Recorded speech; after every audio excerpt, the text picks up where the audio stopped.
Hey, how you doing? 1 second.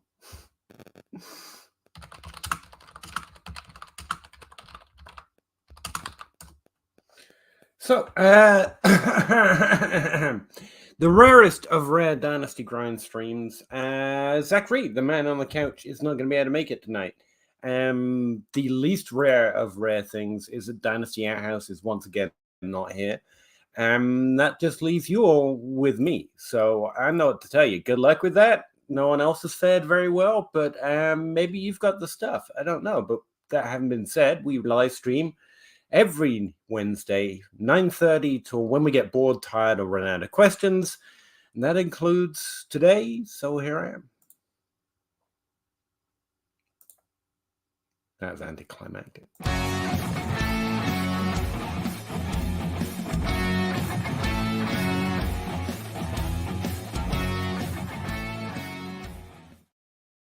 Yeah, what's up? It's just me. So hopefully you all don't have many questions or something tonight, or maybe you have a lot because I don't have anyone to talk to in the meantime.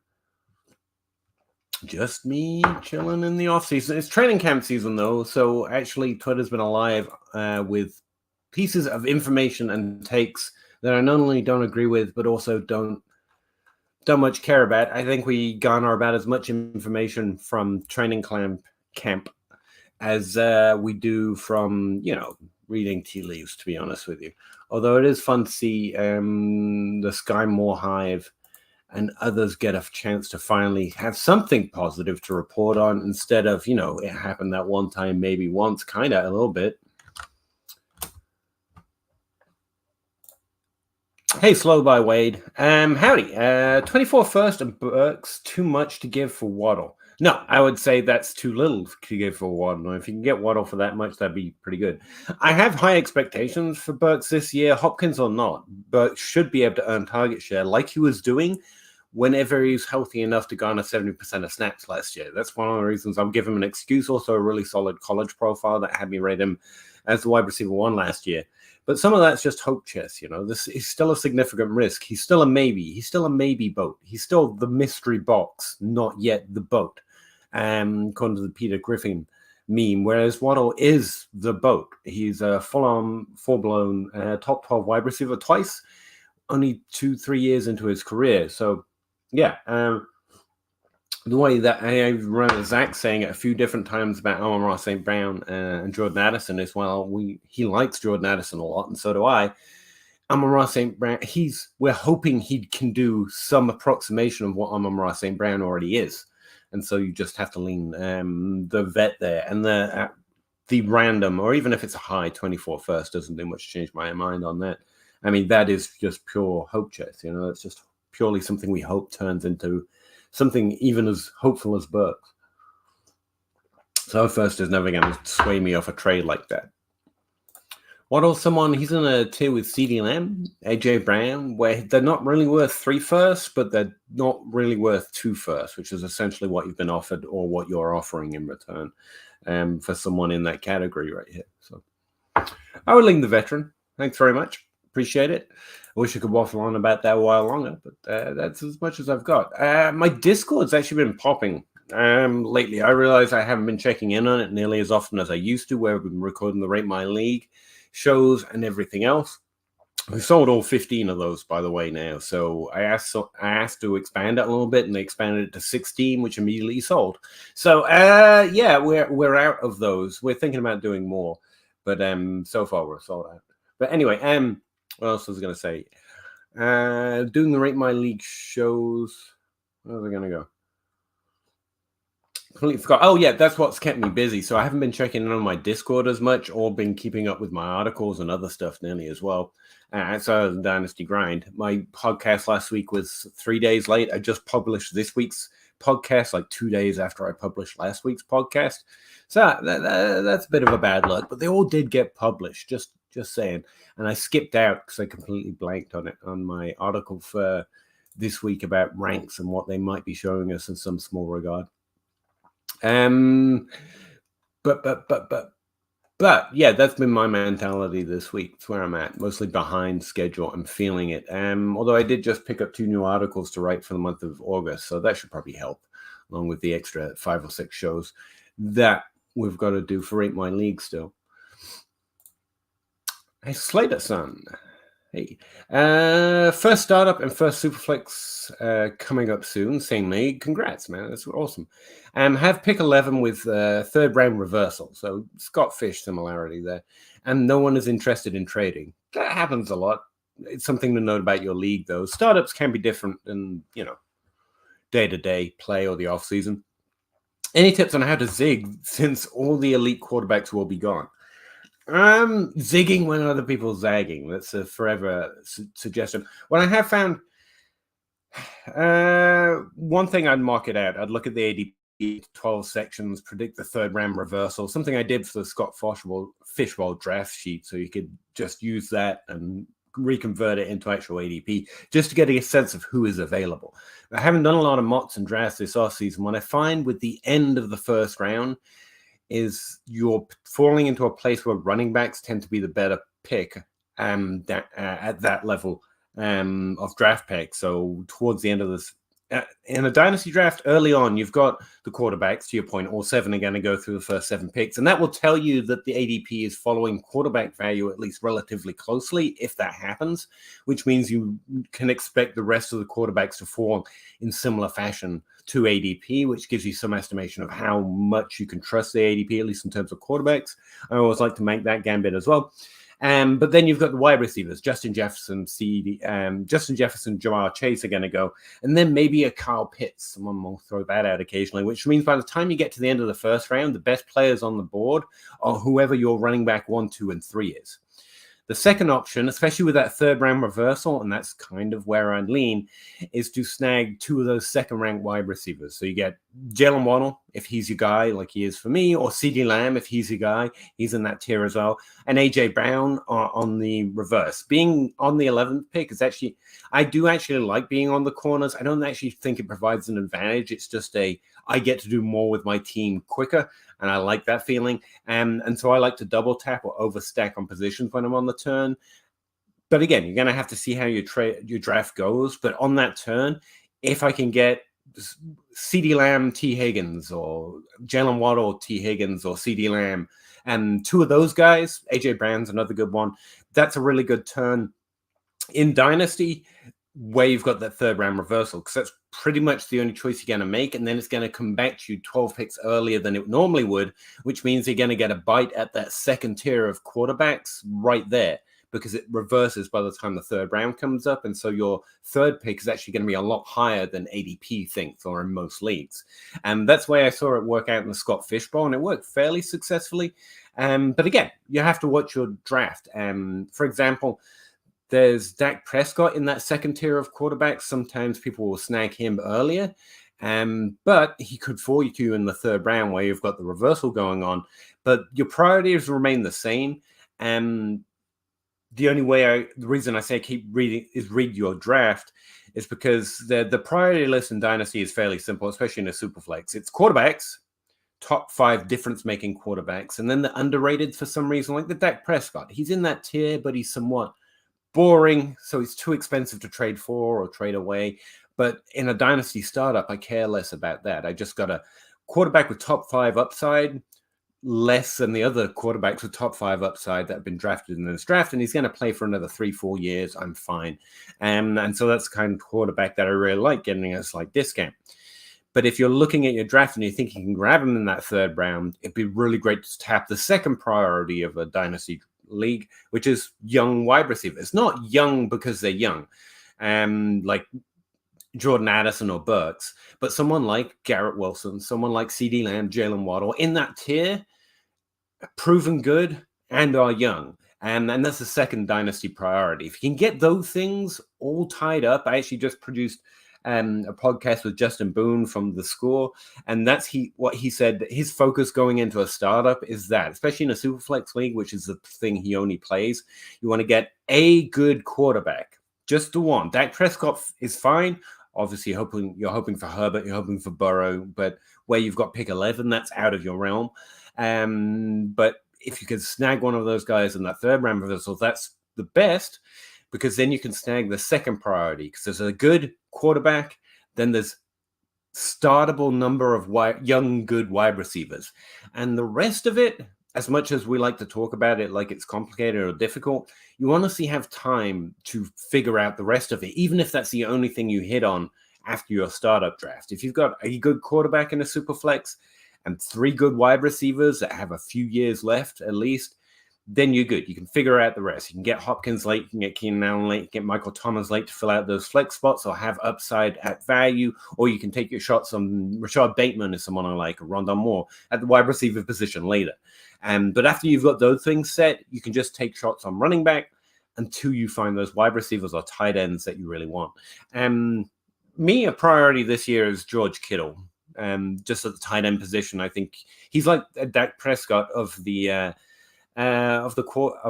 tight end world, where he's got that upside. He's just a little less exciting, a little less shiny to some people, but he easily fits in the tier in terms of expectation and years left with Kelsey and Andrews, and Kyle Pitts has maybe a few more years left if he can keep producing in a terrible situation anyway. But those would be my first thoughts. I've written this up a few different times, like what to do in a draft, and that's actually one of the projects I've just been given, like what's an ideal draft in a rookie draft for a Superflex league. Stay liquid, to use the Bruce Lee term. You really have to look at your draft, see if you see any trends, even by pick 11. Are they hammering quarterback higher or lower than ADP? That's the first question. Are they going to let Dak fall to the third or not? And then just have a priority list, a thing that you know you need to target. And that can shift based on who's left. Like, for example, the 7 quarterbacks go, and then the next 5 picks before yours, a straight up wide receiver, then, brother, you're probably taking a running back. Or you could take a shot on Kelsey or Pitts. Kyle Pitts is a fairly strong pick 11. In the extreme where too many wide receivers get taken. I could see you taking Pitts, just long-term upside value play, or you take whoever your top 3 running backs are. And for me, it would be Bijan Robinson in Dynasty. But if I'm going running back, I'm happy to take CMC and Barkley, and that's just going to push my team build in a certain direction. So you've got to go in with a variety of ideas, and if this, then that. But you've also got to change your mind and look for things that might be different than what you expected when you made that plan during the draft. But those are the key points to keep it simple. I go into a startup thing knowing I need to secure 1 QB, secure the bag. That's 1 QB in a Superflex that you are very happy starting every week, like really happy for a number of years, and then young wide receivers. But if the league's going to push you to running backs, don't be too scared of it. You can't really... There's no way to really be so good at a startup that you destroy everyone else's chances of actually being a great team. That's how I think of it. Another way of saying it is, if everyone's over-focusing youth or over-focusing wide receiver, they're just giving you running backs, and you got to be willing to take that sometimes, because there are other good wide receivers. There's other good draft classes coming. If that's the case and you get pushed to running backs, take the running backs. Just prioritize those. If the picks are in the draft, prioritize those a little earlier. And remember, especially in a Superflex, actually, that's the other note. Like, that's the thing I would have on my list of things to remember while I'm watching my startup draft for the first time. Quarterbacks are never cheaper than a rookie draft. Like, as we know with this year's rookie draft, quarterbacks are going 1, 2, and 3. Maybe you take Bijan Robinson 1, and then it's quarterback. But a single rookie pick for a quarterback, even if it has to be a top 5, that's as cheap as they get. Outside of trading for someone like Brock Purdy right now, solid move, but you don't have the upside of it turning into be a Trevor Lawrence, for example. You're hoping they could be a Dak Prescott. It's a different path to success and dynasty value and hype. And the chances of Purdy being Dak Prescott, or Russell Wilson for that matter, versus Bryce Young and CJ Stroud being Trevor Lawrence, that's a much better bet.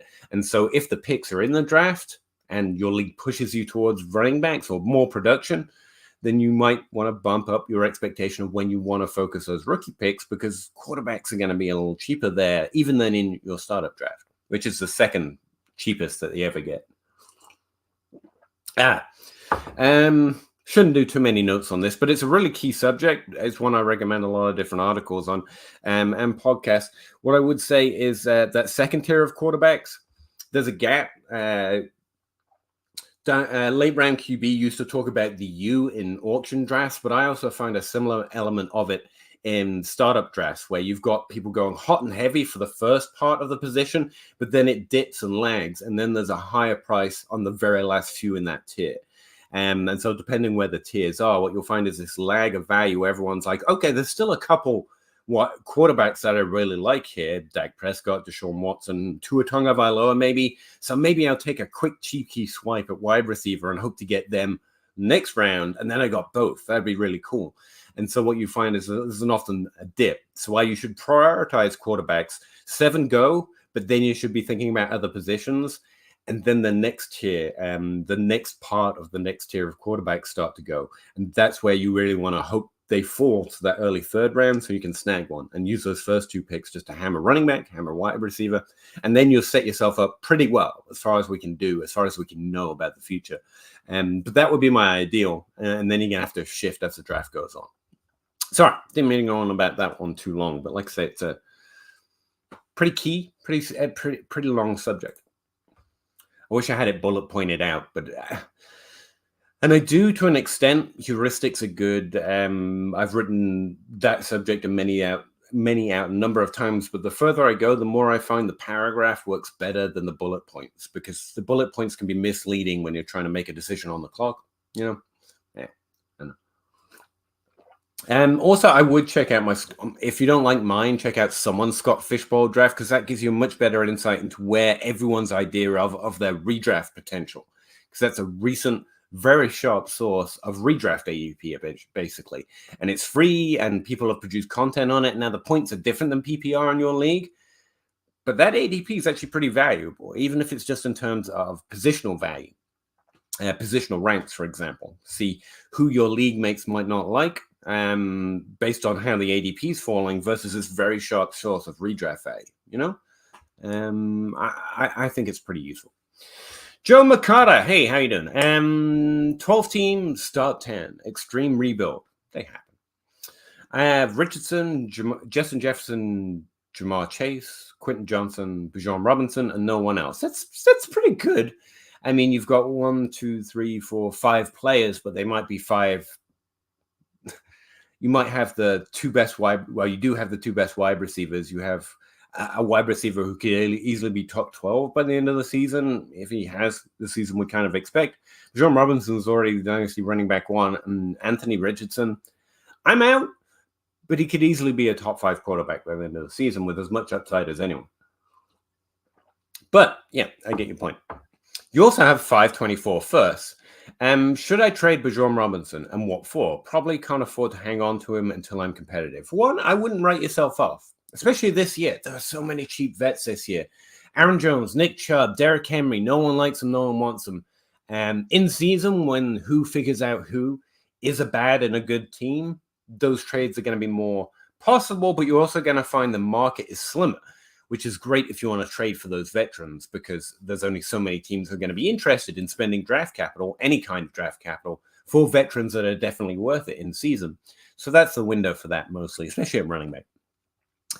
Now, for someone holding Bijan Robinson thinking they're not going to build, I would say, again, put a pin in it. Don't close your mind to the idea you can't compete.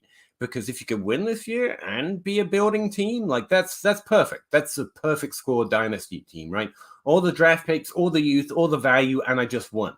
That's 10 out of 10. That's really rare. So you never want to put the pin in that grenade. You just maybe I could compete. Maybe keep your eye out for it, being aware that you don't want to completely change the nature of your roster because you are on a set trajectory.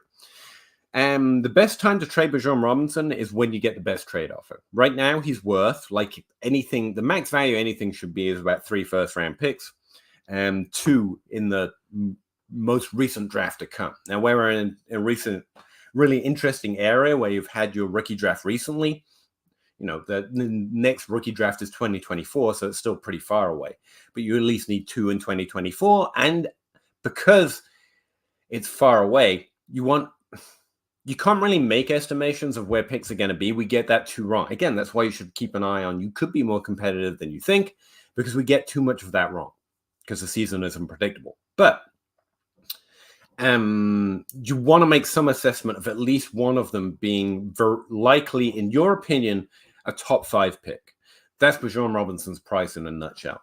Outside of that, if you trade Bijan Robinson on a building team, you want to have been done building when you trade him. Because if you're not, then it's okay. You've got a whole season to trade for some disappointing veterans or some point-scoring veterans. You've got next off-season to add some depth. You've got another rookie draft, and you'll still have Bijan Robinson, and you'll be competitive. So there's no real reason to rush it. But if you could trade Bijan Robinson and become instantly rebuilt, that's incentive, right? So if you can trade Bijan Robinson for 2 of your favorite second-tier wide receivers, so not Justin Jefferson, not Jamar Chase, but say it's T. Higgins and Jalen Waddle, A.J. Brown and Chris Olave. He's a top 12 dynasty wide receiver right now. That's pretty solid. You've completely rebuilt at that point. Now, the only problem is you're built, and now you need a Bijan Robinson. But the thing about running back is those points are available without having the dynasty running back, right? We know we can stream. We can have our J.D. McKissicks or Antonio Gibsons and make up that production a bit better than we can at wide receiver or tight end or a quarterback. But yeah, that's what I'd need. I'd need to think my team is finished building after this trade. But there's a generic value for you as well. Mostly, especially right now, I'd probably keep him. I'd see how competitive I am with Bijan Robinson this year. And because I expect him to be productive, I think there's going to be better opportunities to trade him to teams that are competitive, and he's young and good and everything else, in season when they know that risk is gone. Oh, look, he just put up 3 20-point weeks back-to-back. He looks amazing. I want this guy in my dynasty squad. You're probably going to find those trades a little easier to find then. And by week 3, you're going to have a pretty good idea of if you are, in fact, not competitive or can't be competitive. Again, with Chase, Jefferson, and Robinson, I think by week 3, you could feel the opposite, but then you've given yourself the opportunity to find out, Because you're building, you have the least amount of, sorry, I keep adjusting this camera, pressure on you about points on and off your roster, right? If they come, they come. If they don't, they don't. You also don't want to miss value windows right now. But I don't think Bijan Robinson's value can change or go down unless he gets hurt. And I think by week 3 is a fair risk, right? He could get hurt in preseason. He could get hurt game 1, game 2, game 3. But I'm willing to stretch it that far out to make a final decision, give everyone a chance to see how good he is. That's a bet I'm making, that he is good. And then I'll see if I can make a world-moving trade. But again, if you could get that trade now, do it, But that's my guess about when the best time's going to be. Howdy, John Bosch. Where are you when I need you? Playing Fortnite. Someone else, I imagine. I joke. Zach Harris, evening, Peter. Thanks for all you do. That's no problem. This is basically it. It's not a lot of hassle, and I appreciate it. One of my favorite shows in the fantasy space. Really appreciate you, Zach. It is awesome when Russ and Zach be here. Slowed by Wade. First comment, and now the next comment. Is Breece Hall a mystery? No. I would say we know Breece Hall is good at this point. It's just we're waiting for him to be healthy. And he's young, and you got to factor that in. That's where I'm at on Breece Hall. I'm pretty convinced. I don't know. There's a tier that you don't put a player in until everyone already knows. Like you don't say I don't think someone is Justin Jefferson, Jamar Chase, Travis Kelce, or CMC until they already are. It's just too small of a target to hit. But outside of that, is Breece Hall like a really young, great top 12 dynasty running back? Yes. Top 5 dynasty running back. Sorry. Yes. Yeah, I'm there. Do I think he's going to be CMC or those 2017 running backs that are still giving us difference-making points? I don't know about that because that's really hard to know until you know it. But there's a really small tier of running backs that are worth anything close to what Breece Hall is worth. And it's basically Bijan Robinson, Breece Hall, Gibbs. Maybe you could throw CMC and Barkley in there. I would, but some people wouldn't. We're already at the end of where most people would put it, So, yeah, it's very hard to say that Breece Hall isn't proven good, I think. At least to us broadly. We can always be wrong, but I think that's where we're at. Was the sample size big enough to warrant? No. I think backing is he a small sample trap? No. It's a fair question to ask, and I'd encourage you to look yourself. But for me, I think running backs show you who they are quicker, and so the smaller sample size at running back is less concerning, especially when it backs up a college profile and every tape evaluation I've ever heard of him as well. Like there doesn't seem to be a lot of miscongruity or suggestion that he's efficient. And small sample traps, while it is always good to just think about it, it's fine to think about. Always good, worth saying, I can get CMC or Breece Hall. Breece Hall costs an extra first. Probably get CMC, But if it's equal, Breece Hall's got the youth. That's fine. But it is a fair question to ask, is what I'm saying. Small sample traps are more when a player looks a lot better than they should relative to their volume in a small sample. That's the way I would think of it. Like Christian Watson wasn't just good. He was phenomenally efficient. He didn't just score a great number of points. He was phenomenally efficient in touchdowns in a smaller sample. Now, Devontae Adams has been doing that for half a decade, so yeah, he's good. That's fine. That's just a feature of his game. Aaron Rodgers, too, even when they're separate, both score touchdowns at an amazingly efficient rate. That's just a part of their game. Tyreek Hill is also fairly effective and efficient in touchdown scoring relative to the number of yards he gets per touchdown, for example. It's just part of how they play the game. Because we have enough sample, we can accept that that high efficiency is part of them. And a small sample trap to me is what you're saying is a perfect good example of a potential small sample trap. But it's more when they overperform and we don't have a lot of evidence of them doing. I would say Breece Hall didn't overperform. His touchdown efficiency wasn't too high. And his production wasn't that much more than we'd expect from an average amazing running back, right? So it's a good question. I'm not going to say solidly, I know for sure, but that's where I'm valuing it. I think we've seen enough and it's backed up enough by other information that it is true. But, if that injury lingers, people are going to start to ask that question. And so it's worth at least keeping in mind while you're making trades or making the draft picks, then it's in your expectations as well. And so you're not going to be too surprised or too hard if it happens, and you're going to draft him or trade for him and an even better at a price or trade that is adjusted for that as well. I think it's a fairly good question, but it's not small enough, I'm concerned. Gavin Ferguson, do you think Hockenson can be productive as a top five tight end this year if Addison out-targets him? Yes. Yeah. I do think, and it is a conversation worth having at a certain point, that having so much talent on one depth chart can limit the ceiling of everyone or each other. For example, Jarvis Landry and Odell Beckham are my two examples in college where they were both doing really well, above average in terms of volume earning relative to the size of the team offense.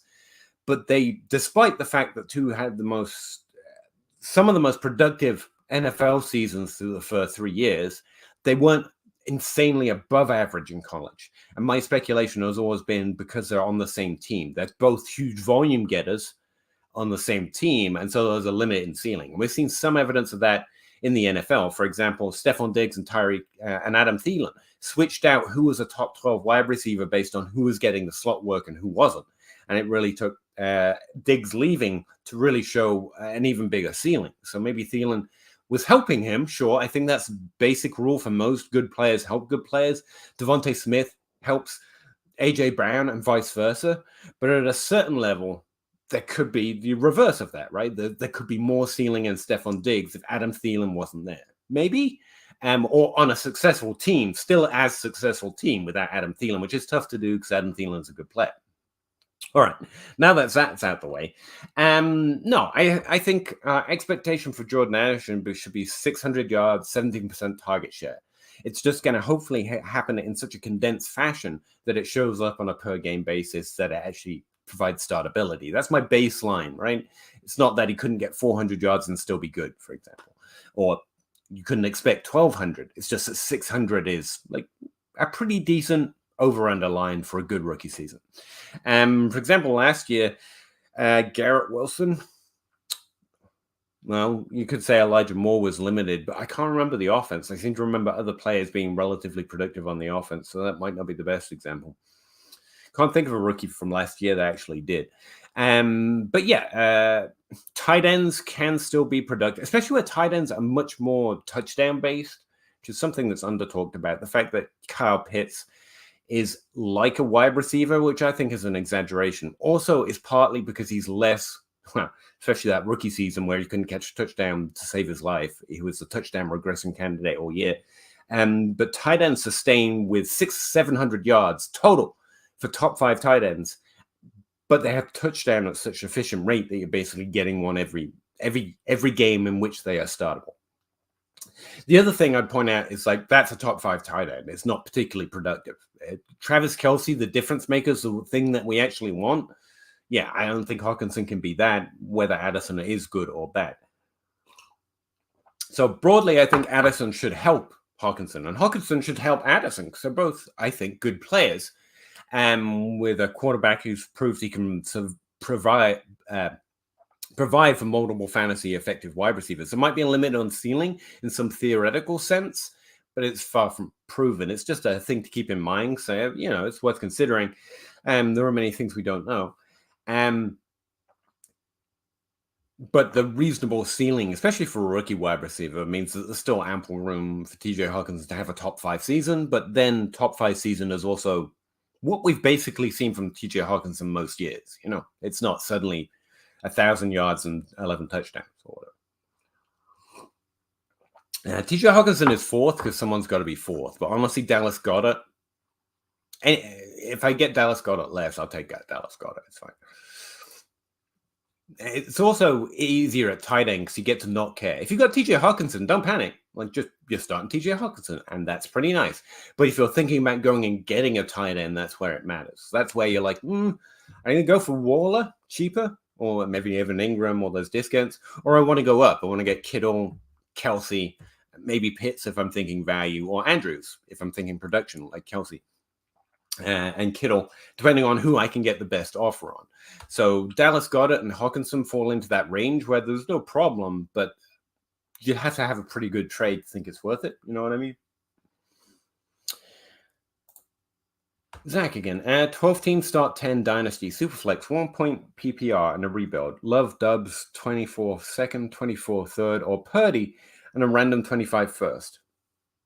Purdy, I think Purdy has more upside this year than Love for a start. I like Dubs as a second round value kind of a thing, but the depth of wide receiver is strongly exaggerated, and that situation doesn't bode well for anyone on the depth chart. Unless, again, Love could be a lot better than I expect, in which case, there's a higher range of outcomes for him. But even then, you've got Christian Watson really did have a positive rookie season, despite the fact I think it was overly touchdown laced. So the answer for me is the first, and Purdy probably has more upside this season than most of the things on the other side. So I'm upgrading a second and a third into a first, even if it's 2 years out. And essentially I'm getting more points per game upside. And if that happened, more dynasty value at a Purdy anyway, especially in a Superflex, right? Yeah, Superflex. So easy the Purdy side for me. Kyler Murray, best value in all of Dynasty. Kyle Pitts was the worst value last year and still is. I actually think Kyle Pitts fell for a significant period this offseason, and he still might be there, and that's why I was mentioning it. In some leagues, he might be there. But yeah, Kyler Murray, I had to adjust my ranks just so Kyler Murray was, because I write a weekly article about how my ranks and everyone's ranks are showing where the values are, and it was just Kyler Murray, like by a significant distance. And so I had to change some things just to find some other values to talk about, to be honest with you. Kyler Murray's been consistently the best dynasty value, quote unquote, with upside factored in, and all off season so far. Yeah. Kyle Pitts, I continue to sit on the fence, but for the first time, his value isn't too insane. Like I remember rookie value Kyle Pitts was basically Justin Jefferson, Jamar Chase, and he hadn't played yet. That was insane. Slater Sound. I appreciate the mini episode just to yeah. Sorry. I this is why another reason I need Zach and Russ here, because I do tend to run on in paragraphs. And also the reason I started scripting my podcast and planning out the video content I do, because if I get to talking, I think while I talk, and it's a problem. I'll definitely scoop out the SFB ADP and maybe make some other kind of multi-path flowchart for my first few rounds. Yeah, I'd actually recommend, because it sounds like so much effort, but honestly, it can be fun, especially if you enjoy Dynasty, of making your own ranks, for example. It's such a chore, but it's kind of fun to think about where you value players and tier them out, at least for the first 50, just the first 50 players. Leo Seeger, Leo Pasiga on Twitter, he actually puts out a tweet thread fairly regularly about how he plans, and I think around the Scott Fish Bowl, he was literally talking about how he investigated his league mates this year. But he's also pointed out he specifically, and he wrote up an article about it, I believe, uses a flowchart method, where he thinks about the draft and where his picks are going to be and says, and plots it out. If this happens, I will think in these two directions based on who is left. And if this happens, I will think in these two directions based on who is left. And it was a really interesting article because much like I don't think in game theory like John Bosch does, I also don't think organized. My thoughts, I think while I talk, for example, I figure it out as I go. Whereas Leo is a lot more categorical, perhaps, or categorical in his thinking process. And it was a really interesting way, to plan for a draft. If you've got a little extra time and you're interested in doing it, it's also definitely worth it, by the way. I like to do a lot of pre-work. That's also why I like vanilla leagues. I kind of like to know where I'm at without having to do too much pre-work, which is why I just work constantly, and that mostly takes care of me, I find. But if you're not just stupid and you don't grind constantly, taking just an hour or two at some point a week before the draft to do a mock draft, to think about ADP, to make a rough plan just in your head about what directions could I go, is honestly probably the best expected value for effort put in that you can put in. I used to say it's mock drafts, and that's kind of true, especially for something like Scott Fishbowl, but where startup drafts could be, it's all about who you're playing with rather than ADP. It's less effective. So instead, I think that a little effort that you're trying to put in, just running your mind over it, thinking how you want to build a team, what your priority list might be, and the players that you could even think about this on a fantasy pros level, which is just look who's in each round and say and this is a tweet thread I've been doing the last few years. It's honestly been a good exercise. If I could have every player being fair, right? I can't say I get the first ranked player in every draft round. And also I don't want the 12th, the 13th, and the 24th player in every ADP selection, to be honest with you. So what player am I hoping falls to me? Just to run it through how my team would look and what build I'd be going for if I got my ideal, right? Who am I higher on in ranks for every single round? And do I like that? Is that how I want to construct the team? Because honestly, that's also why I've moved away from that. You shouldn't sleeper your way to a dynasty team. I like Rashad Bateman. I want Rashad Rondell Moore, for example. But increasingly, instead of focusing my draft on getting the players I want, although I do have a lot of preferences, the construction or the areas you want your value to be for different kinds of dynasty team is actually more important, which is to Justin Boone's point on the podcast this week. Quarterback, core of young, good wide receivers. And I think that's default for dynasty, to be fair. Like most ADP is telling you to get those two things. But then there's other types of builds, right? I've seen plenty of really successful team that's just like 7 running back thick. And they all have injury risk and they all have problems. But it's Austin Eckler, Derrick Henry, because they're all falling to values right now. Saquon Barkley, Aaron Jones, and you're just looking to pummel people every week of this season. And I worry about my value later. You can build a dynasty squad that way.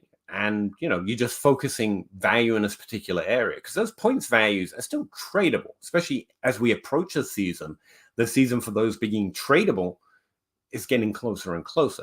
So again, it's not the ideal, but if ADP pushes you there, there's plenty of ways of going about focusing it. But you'll get a better idea. And again, I'm giving you an essay. You'll get a better idea of where that line is for you if you do just rank the first 50 players. Exactly how many top 24 wide receivers are there for you?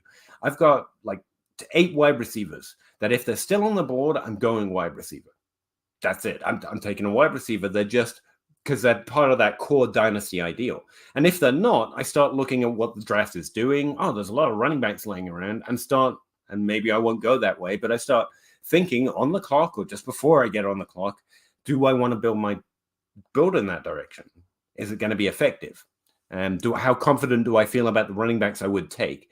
And again, you got to make your own choices.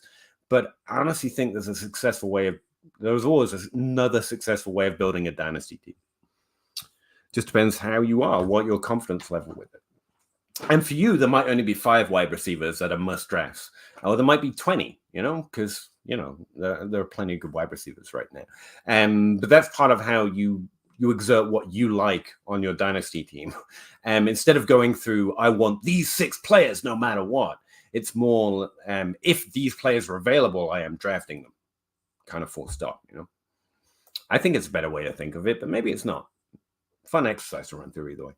Gavin Ferguson, when do you worry about Cousins or his contract year and the volume that goes with him if he signs elsewhere?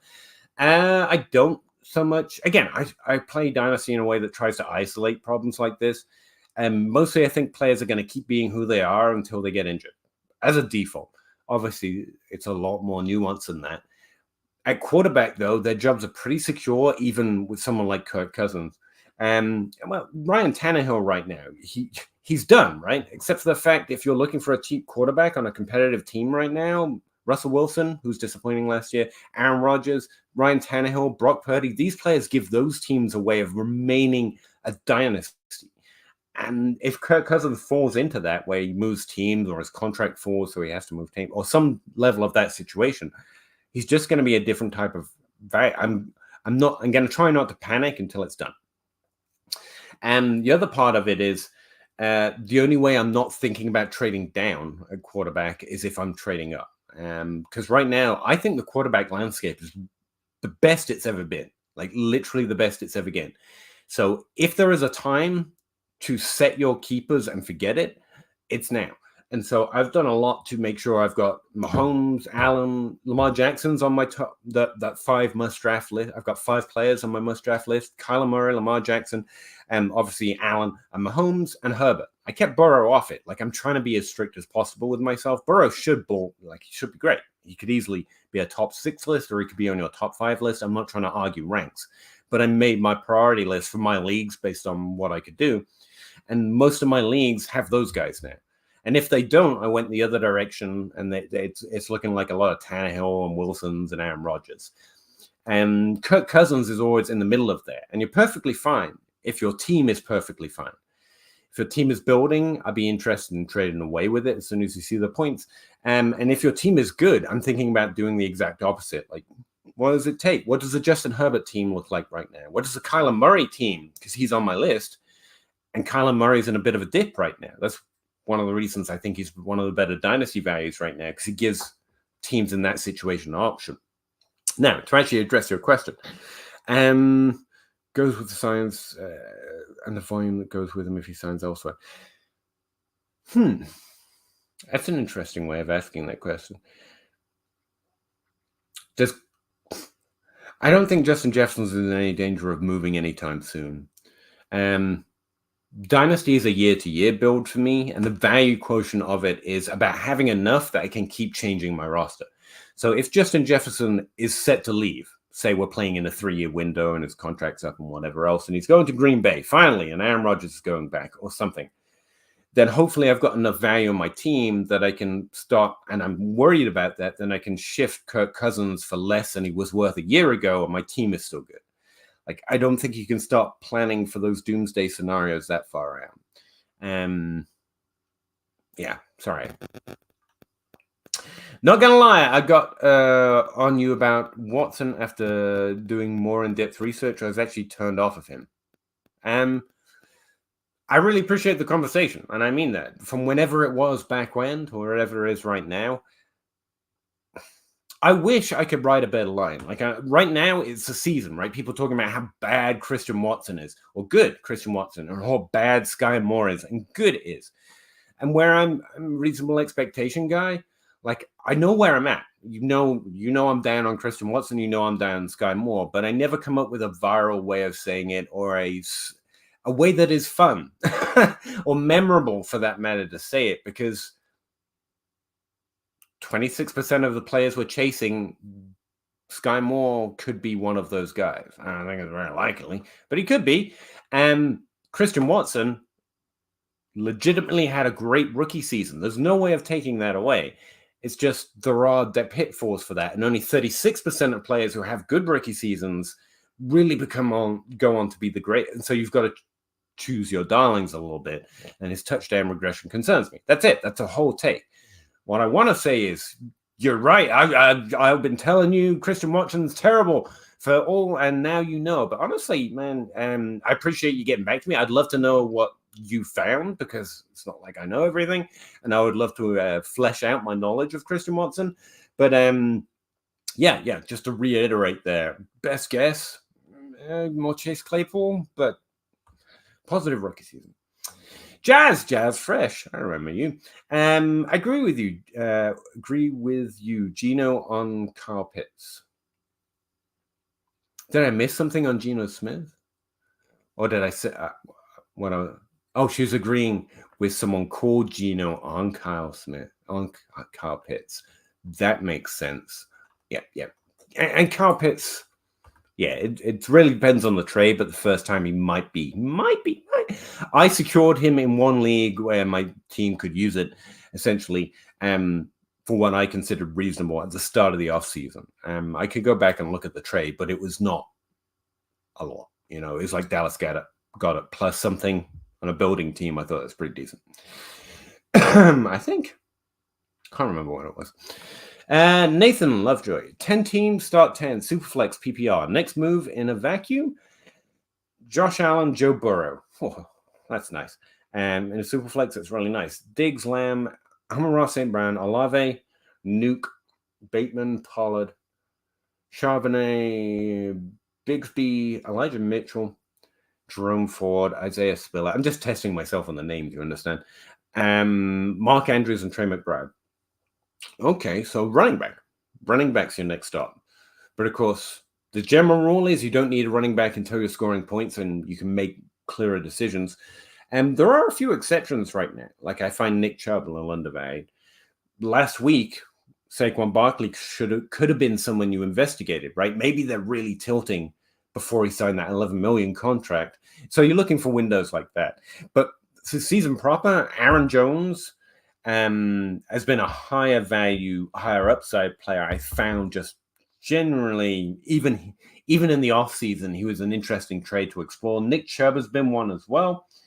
Who else did we come up with? Najee is usually undervalued, but it's still a really high value. And so it's hard to say, it's like you might sneak him in because top 5, top 12 Dynasty running back.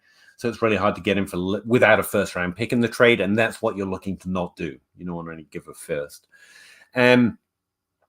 Also, I think running back's your target. And you got to look at your rosters and see if the CMC owner sucks and knows he sucks. And hopefully you know him or her and have a little insight into what they think of the team. And if not, it's okay to ask, I find mostly. Most people are going to tell you exactly what they think is going to give them the best value, but at least they'll give you some insight. So the CMC owner, the Barkley owner, still maybe, who knows? Is Jonathan Taylor a value? But that's the group of running backs you would try to investigate right now. Outside of that, in season, you're going to know who is a James Robinson this year. You're going to know who is Elijah Mitchell as it happens. And so you're throwing out seconds, or you're throwing out wide receivers in a second to try and get one of those discounted guys. Or when teams realize they're tanking, taking CMC for a first and a good young wide receiver, or something that's fair, but still a lot more than you would give for someone like Aaron Jones even right now. But yeah, that's obviously, and I think you're just showing off your team, Nathan. Clearly you know what you're doing in Dynasty, but that's your concern. I have highlighted Tony Pollard consistently as a concern for me this offseason, but your team's good enough. This is not the situation I panic on it. However, if you have Pollard and you're looking to improve the team, that list of players, like the guy, depending on what you know of your league, they might be interested in the younger top 12 running back than the older top 12 running back. And I'd love to take advantage of that. And Pollard should be, according to Zach Reed, we'll take his opinion, a top 12 running back this season. I have a little concern, but it's a fair expectation. But he doesn't have the upside of CMC still, or Barkley, or Derrick Henry in his fire season. Derrick Henry's had more upside. Austin Eckler. Everyone hates Austin Eckler. Undrafted and old? You kidding me? Josh Jacobs hasn't yet signed yet. You might find a really interesting value there. Now, obviously, you want to keep Pollard because running back's what you're trying to improve. But I just saw you're exploring ideas to increase your points per game at running back. Specifically, that's your last piece. So I would I'd keep doing that. Genji. My bad. Sorry. It made a lot of sense after I thought it through, which isn't always the case because of how badly my brain works. Gavin Ferguson. How would you rank Quentin Johnson, Dotson, Watson, and Ayuk? Interesting question. Let's see. I think I have. Well, obviously I have ranks, and I'm pretty sure because that's the way I feel. It's Quentin Johnson, Ayuk, Watson, Dotson. Relative to ADP, Dotson's a really interesting value. But if all four, 1, 2, 3, 4, hit their ceiling, Dotson's the worst. And if all four hit their floor, Dotson's the worst of the four. However, I would say Dotson's more likely to hit his floor than Quentin Johnson. So if you're talking about risk management, that's fair. And so you could re-up that order. I just want to highlight Dotson here because sometimes he trades for a song in Dynasty leagues, but he ran a lot of routes last year. But basically the only two players I really would target heavily, Quentin Johnson, I think he's a great prospect from this rookie class, and I think he's set up to really succeed. So we're going to know pretty quick outside of injury. And Ayuk. Like Ayuk's top 24 wide receiver, no problem. And we've got that rookie season where he had that potential, right? I didn't get fooled by it, by the way. Like one of the few guys who didn't say he should be drafted in the 4th round that offseason. But it was a hard argument, again, where I missed a reasonable expectation. I squirmed real hard, but I will try and come down to a firm conviction while I won't say it firmly or as a viral meme or tweet or just tell you it's completely impossible and then seem to be prophetic afterwards. I did say it strongly. I'd rather Debo than Ayuk. I would draft Debo over Ayuk, which at the time was like a 5, 6, 7 round difference. And so that's as strong as I could say it. Having said that, I squirmed a lot because Ayuk was seriously good that rookie season, and that meant a lot. And he's consistently been good, really good, relative to his situation, his volume, and his role on that team. And the team's rolling into a new situation this year. And Debo's once again the monster truck with the constitution of a sports car or an F1 car, I think is the way Rich Harbaugh said it once. Debo's got more upside than pretty much every wide receiver, or as much upside as every wide receiver, and all the downside and risk of every running back. Like that's Debo at the wide receiver position. Ayuk's not that. He's not Karen Johnson, which is his physical metrics made some comparisons to that type of wide receiver, but he's phenomenally good. And when that team's rolling, if he's the guy, he has more upside than he's shown still. 4th year is a rare breakout year, but 2023 is the type of year where we should expect some of those rarer breakouts, like Amari Cooper last year was a little rarer. Top 12 after year 3, a little rarer. It's not amazingly mind-blowing, and it wouldn't be amazingly mind-blowing if Ayuk hit top 12 for the first time next year. You'd be like, oh, yeah, well, that's a surprise, but I'm not astonished. And so Ayuk's fairly high on my priority list as well. For teams that I'm interested in points, Ayuk's more interesting. On teams just generally in a vacuum, Quentin Johnson's the most interesting. And the other two, trying to be positive on Christian Watson, but unless he's seriously undervalued in that trade or that draft pick, I'm not taking the Chase Claypool swing. But again, I'm trying to be reasonable. He could easily continue to be good. He should continue to be good at the NFL level. I just think that level of volume won't scale up, you know. And Dotson, that level of volume will continue. He ran like 30 routes a game in his rookie season. It's really impressive. His targets per route rate will come up. Sure, but he'll also never get to a rate like Christian Watson had last year, or Ayuk's had for his whole career, or Quentin Johnson should if he hits this year. And so he's just one of those perpetually good, like a Romeo Dubs bet. Like that guy can do stuff in the right time through the right stretches of a game, a top 36 wide receiver who you're going to find startable. And that is a good expectation. I don't want to undervalue that. It's just It's not really what we're hunting, but for free or for way cheap, I'm really interested in it. And Montgomery. Nathan. David Montgomery. Oh, your running back room's a little better then. It's still not bad. With Pollard, you've got your starter, clearly. Charbonnet, Bigsby this year. Could easily say, at least by mid-season, you're rotating them to create a running back too. I can see that. Elijah Mitchell has that upside, has that path to volume. So does Ford. Isaiah Spiller, we're probably done with. Also check your waiver wire for the other sleepers. Like, you've got plenty here. Clearly, you know what you're doing. Keontae Ingram, someone I liked a lot from last year, so probably not going to work out. But he's on the Cardinals depth chart. And I've just heard a few news reports and seen enough sharp players picking him up. I'm like, oh, a chance to like the sleeper I liked from last year for free. And I actually found him on the waiver wire in a couple.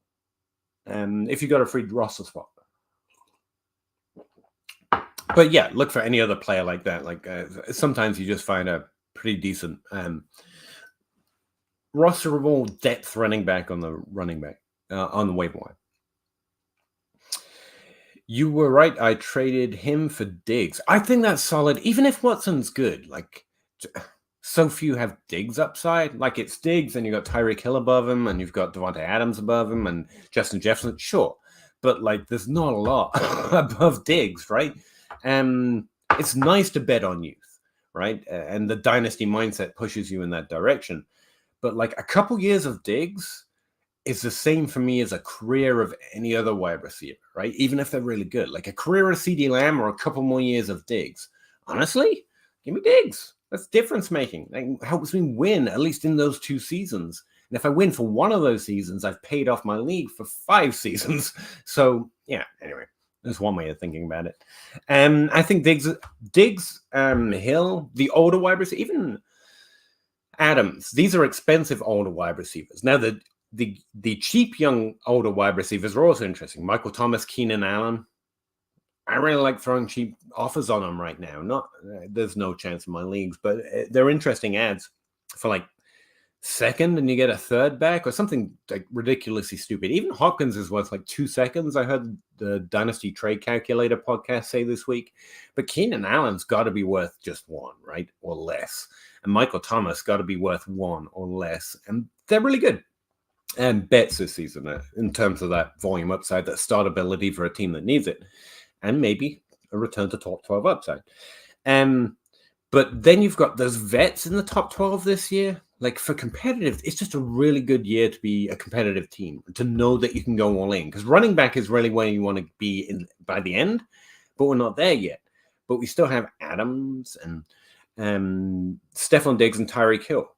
Even AJ Brown, he's in a cohort of wide receivers with like Garrett Wilson and Olave and CeeDee Lamb and Jalen Waddle. And the AJ Brown owner, unless they're really sharp, thinks they're worse because they're slightly older. And that's not how it works to me. Like, age itself doesn't add to the value, doesn't make them better, you know? I just want those players. Again, those 8 players are the ones I think will continue to have that in their range of outcomes, not because they're all phenomenally young. Anyway. It's a little more complicated than that. For example, you're never going to get out of Devontae Adams for what you have to trade for him right now, whereas AJ Brown, I mean, even if he has a bad season, you're probably still going to be able to trade him for the same thing this time next year. He's not outside of his value arc, so it can be slightly more complicated. Genji says he's dead, and we say rest in peace. My goodness. I think Diggs for Watson's phenomenal. No Debo plans with Hardman from Soleil. I'm trying to understand that. Oh, he's talking to Genji. Okay. I thought you were going to talk about McCall Hardman. I think it's relatively interesting for those upside weeks. You know, one of those wide receivers could end up in the top 36. And 9 out of 16 games, he does nothing, but those other games, he's top 5. And what McCall Hardman's range of outcomes has always been. Just popping in to say JSN season for no reason. 1, I appreciate it, Zach. And 2, there's a very good reason. It's JSN season, baby. And watching Reed's tape really scared me. He just jumps off the routes tree, man. He jumps off the route tree. I like Watson. I'm not saying he's terrible, but how you describe it exactly, yeah. And I think that's fair, right? If you've got Watson, that's pretty cool. But if you can get Stephon Diggs or Tyreek Hill or, one of the, yeah. Why reiterate what you've already said? Well, I haven't watched any Jalen Reed team, obviously. I didn't see Deontay, a Scary Terry type, ready to produce. And also Dubs was Jordan Reed. Jordan Love? Where's the name Reed coming from, man? All I can think of is Jaden Reed.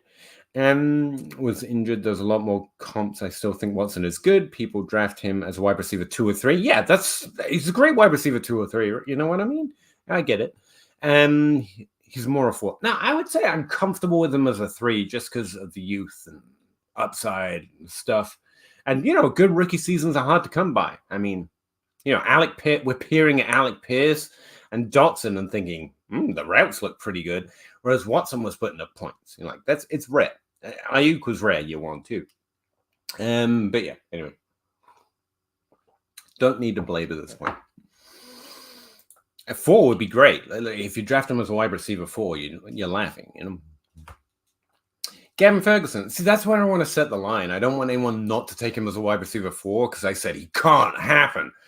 Because you probably shouldn't happen. But as a wide receiver 4, give me that bet all day. I don't want to shush anyone off that level of, give me Watson. That's awesome. Gavin Ferguson, I don't think you understand my question. Okay, sorry. Let's try again. I own Jefferson and Cousins, and Cousins is on a contract year. Got it. If Cousins signs on another team, Jefferson's production will take a hit, right? I don't think so, no. Because Cousins' volume is gone. Okay.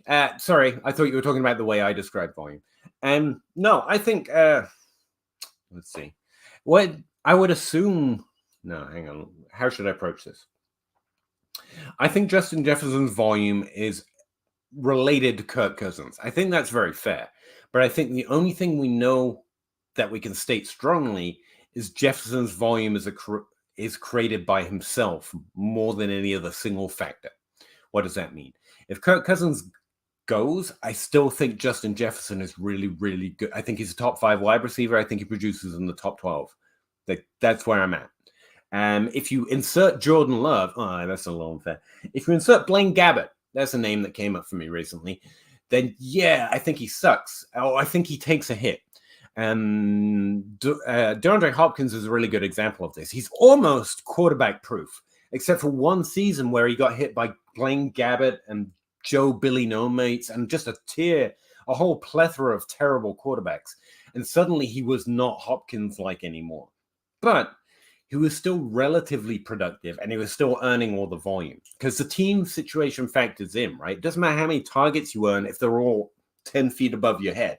And it doesn't matter how many times you catch those balls that are out of bounds if you never get to the red zone or close to the red zone so you can score a touchdown, because then you're going to have less yards and less touchdowns, and that's going to reduce your rank as well.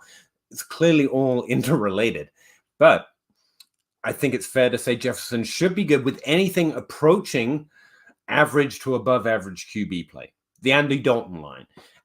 Kirk Cousins is probably he's above that in terms of being able to supply multiple passes. But if you've got Derek Carr, I think he's fine. Devontae Adams was fine with Derek Carr, for example. And if he gets, again, Blaine Gabbert, just to pee on a man that got first round draft capital a few years ago, sorry, Blaine Gabbert, he suffered enough. But yeah, I think that can severely reduce your expectations, but not of the player. That just means they're going to be in Dynasty. It means you're going to be looking at a down season, but I still think the player is top tier because, like DeAndre Hopkins was after that, he was amazing.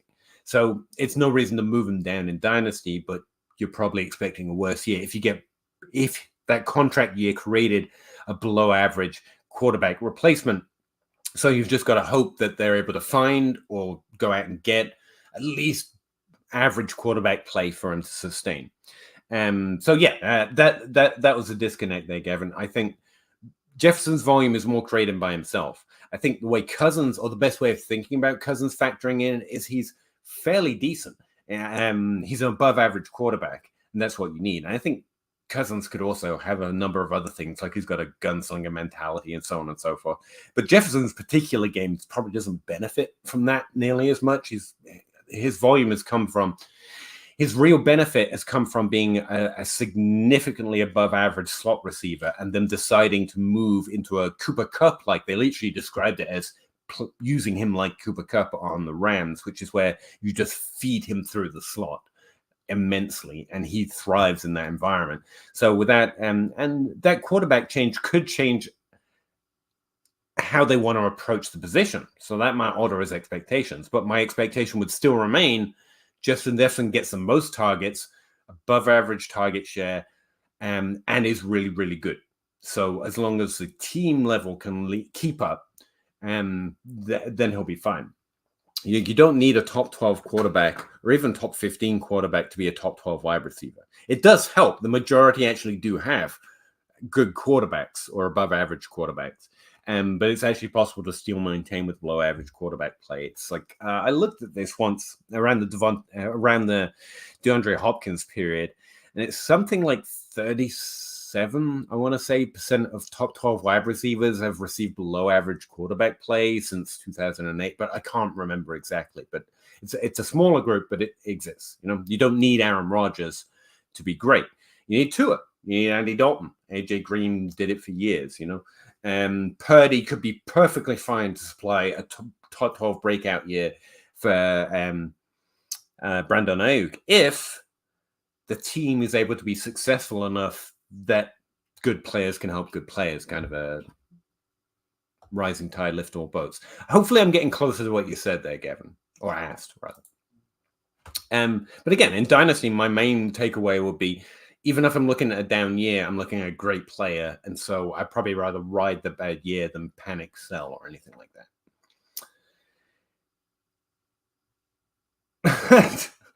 I don't think anyone's going to do that, NS, but appreciate it.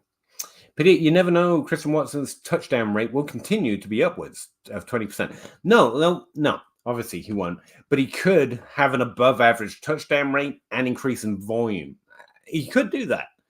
The problem is we're talking about, I'm also building in a below average expectation for Jordan Love, which is probably unfair because I don't do a lot of quarterback evaluation. And I'm sure rooting for Love to be great. That would be awesome for fantasy. That'd be awesome. That's the ideal,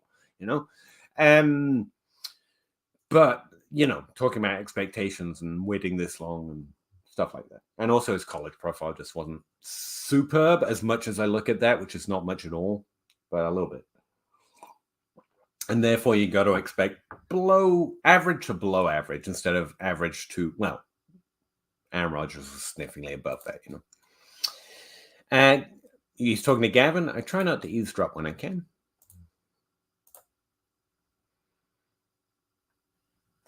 Claypool back to Jet.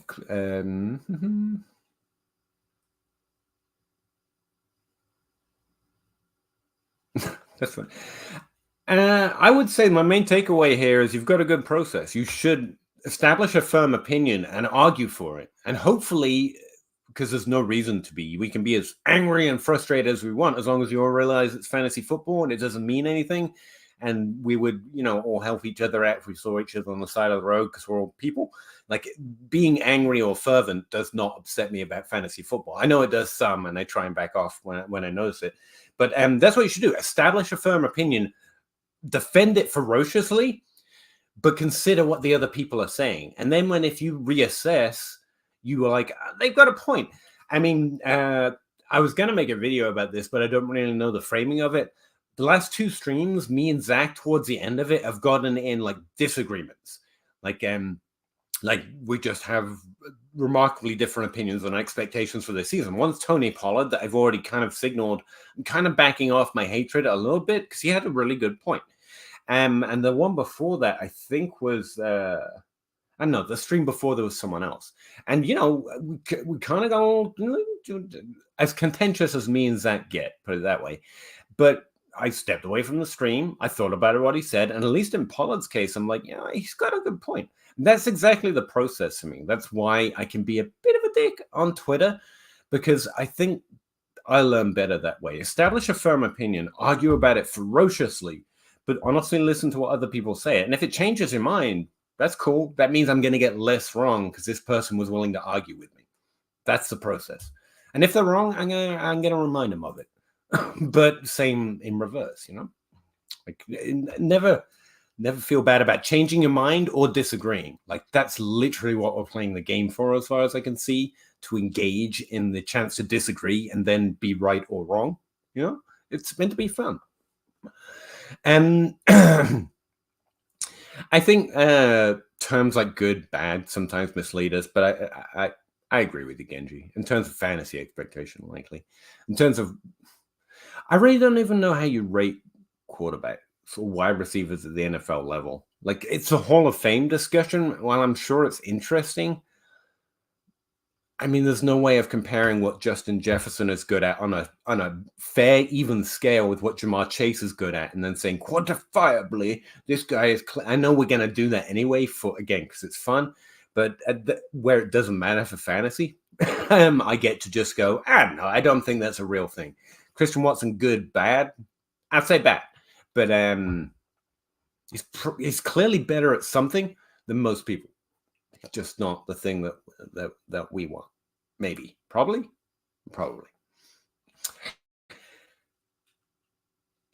Yeah, Stan. Again, it's literally just meant to be a game for fun. So I always appreciate someone willing to do that a lot now, especially where there are so many nice guys. And I don't want to mean to say like that's not a good thing. I like nice people, okay? But there's only so much that you can know, and so you're just choosing the voice that you prefer, really. And that's perfectly fine too. But like, part of this fun is meant to be just being able to argue a little bit.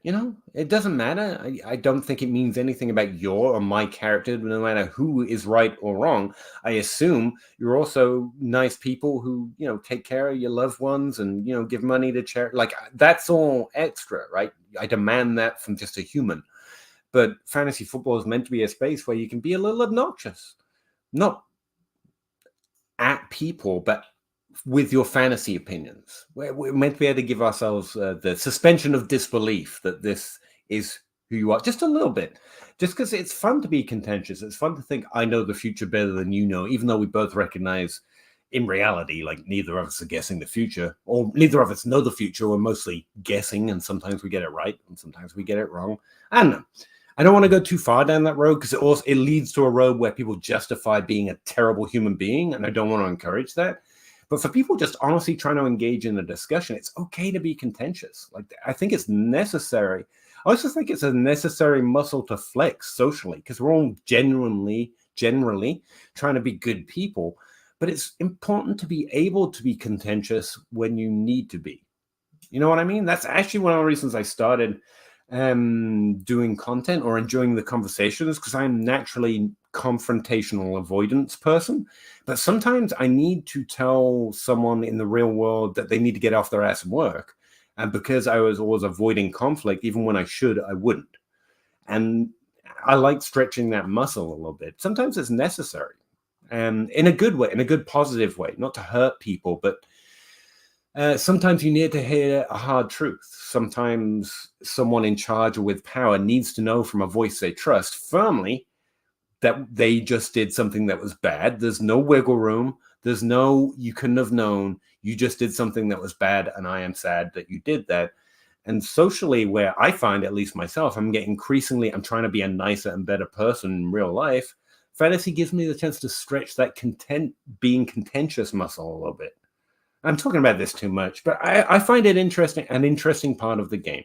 As long as everyone's nice to each other for reals, then I'm fine. But yeah, I enjoy the arguments, and I think it's an important muscle to stretch. Sometimes you need to say something firmly. Doesn't mean nastily, but it does mean firm. Who did I like pre-draft now? Jaden Reed. I liked him a little bit pre-draft. He fell out of my process. I mentioned him again purely because late round QB shouted him out, and I was like, I swear I said something positive about that guy, because late round QB's got a pretty good hit rate, and I want more hits on my record. But honestly, he kind of faded out of my process the further I got on. But I can show where he's slightly above average relative to his conference, so he stood out to me fairly early. But nowhere near the hype he's suddenly started to get. I think Rashee Rice, Marvin Mims, and Josh Downs all stood out much more clearly from my own personal process. Josh Downs particularly.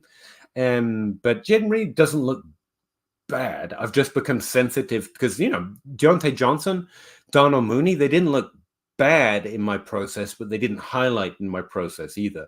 And so I've become more sensitive to when I hear a good opinion like Zach or literally JJ Zachariason mention someone. I'm like, oh, maybe this is a thing. I should tell people that this is what he looks like in my process too. Some of that's just content, to be fair. Yeah, I can't say I ended up with any of them, but he definitely doesn't look bad. Yeah. I tried for Barkley, but the only ones sell. That's it. The owner of McCaffrey and Eckler is a bottom team. That's interesting. But won't sell for less than a QB. Crazy. And the Jones, Chubb, Henry owner is my top competitor. I guess that bottom team doesn't think they're a bottom team. But to be fair, that's a really good point about a league, They can say, these guys are dying on my roster or you're giving me a lot. They don't have to panic sell, as it were. It's a fair point. And I can't remember who your QBs are. But, yeah, you don't have to panic trade for them either, right? Maybe one of them will get hurt and they'll shake him up for the other one. Who knows? And again, this comes to, you didn't want to get them too cheap. Like, you want to give him fair value for McCaffrey and Eckler. What I think about in those situations is they might be willing to give him up for his value, not above his value. Because most people, if they've got Christian McCaffrey and they're a competitive team, why would I give him up to you unless you give me something that's way too good? On the opposite end of the scale, I think, and it works for me when I'm on the opposite end of the scale slightly differently. I'm not going to give him for a single first, but if you give me his value right now, I'd be happy to get rid of him because his points don't mean anything to me. Which is frustrating because then you're going to go on Twitter and you're going to read about a guy who just got like all of them for one single first round pick in Jaden Reed, and you're going to be like, damn it. But you got to work with the league that you've got. He's not an idiot, clearly, because he knows to value them. But again, that goes back to, you don't need to do it right now. You don't have the time pressure on you. Whereas every day they could come up with a preseason injury or hold out. Right now, running backs, who knows? Maybe they'll unionize or something. Actually, they have a union already, but you know what I mean. Running backs are always more risky on a depth chart than the proposition of trading for them later. So I have to wait for the team to turn towards tanking. Yeah, that'd be fine. I know what you mean. Sometimes the worst part about Dynasty, especially where at this point it's 24 hours a day, 7 days a week, and there is no off season, like it always feels like I should be doing something. And then when you look back, you wish you had done something. And so it feels like there should be more things to do because I should have done more things. And it's this circle that goes around in my head. But honestly, 9 times out of 10, the real answer is you're probably going to end up doing nothing right now. And the best option is probably doing nothing right now. And it sucks. It really sucks. I appreciate it. We all want to be playing Dynasty all the time. I get it. Which backup QB are you rostering the most in Superflex leagues? Bailey Zappi. I actually know the answer to that one because I looked it up. And I'm doing it intentionally. A lot of my most rostered players are not intentionally. That wasn't just a side comment because I end up rostering a lot of the same running backs and a lot of the same wide receivers that are free off waivers because that's just the way it works. But I'm not intentionally scooping them up. But Bailey Zappi is one I've put the effort in to try to scoop up this season in trades or waiver wire before his name became popular, stuff like that. And again, that's because of something we learned here. Like, I'm not aware of the news cycle, but Zach and Outhouse both mentioned the news cycle on him, and I remembered that, and I went back and looked, and college profile's pretty decent, pretty accurate, ran a little bit. I'm like, all right, let's go scoop that guy up. Charbonnet on a Dynasty contender. A hold? Yes. Yeah. I don't know what that split's going to be. And Rashad Penny is a case in point that he could just be literally a depth pick. Seahawks are willing to spend draft capital just to have depth at running back. Like, don't take that out of your head. Pete Carroll is always ready to spend a first-round pick on a running back he is not going to play. Could Penny have been performance or injury-based? Sure, but I think you're going to be safer if you just remember that. I mean, they literally spent a third-round pick, wasn't it, on another running back. I think Pete's been pretty clear in indicating, I don't care. I am going to spend draft capital on having backups. So he might just be a bench warmer unless an injury occurs. And it's a Ken Walker. I mean, Ken Walker's phenomenal when he finds a window and runs. You remember why he is one of the best rushing. In terms of statistics, as a rushing running back, he had one of the best scores in terms of rushing yards per team rush attempt. Is one of the things I looked at for my running back process. Like ever, he's a significantly good rusher. And from listening to tape evaluators, I know it's because not every play, like he might get 2 yards, 1 yard, 2 yards when you need 3 or 4, but then he'll make a play where he goes for 99 and a touchdown. He's a breakaway runner, right? And the Seahawks love that. It could easily just be they go full on Ken Walker. It could easily be a 60-30 split. It could easily be a 60-30 split in favor of Charbonnet, because technically, not that Pete Carroll gives a flip, because I think Ken Walker's pick was of more value than Zach Charbonnet's pick, but technically they were still both drafted in the second round.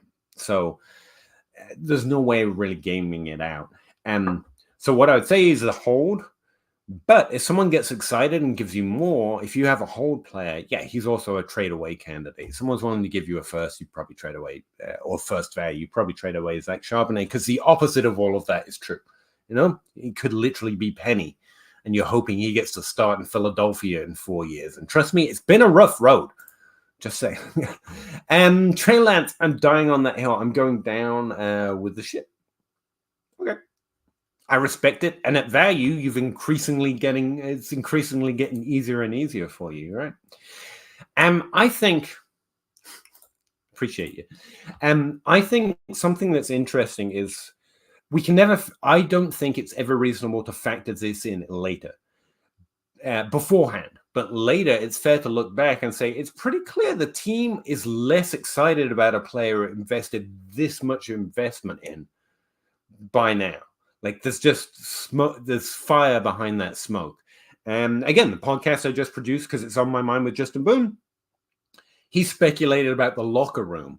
I don't know. Trey Lance seems like a likable enough guy to me, but the locker room, maybe they don't get along, or maybe he's not encouraging. And that's where that kind of nonsense conversation comes in, because that can be self-fulfilling, right?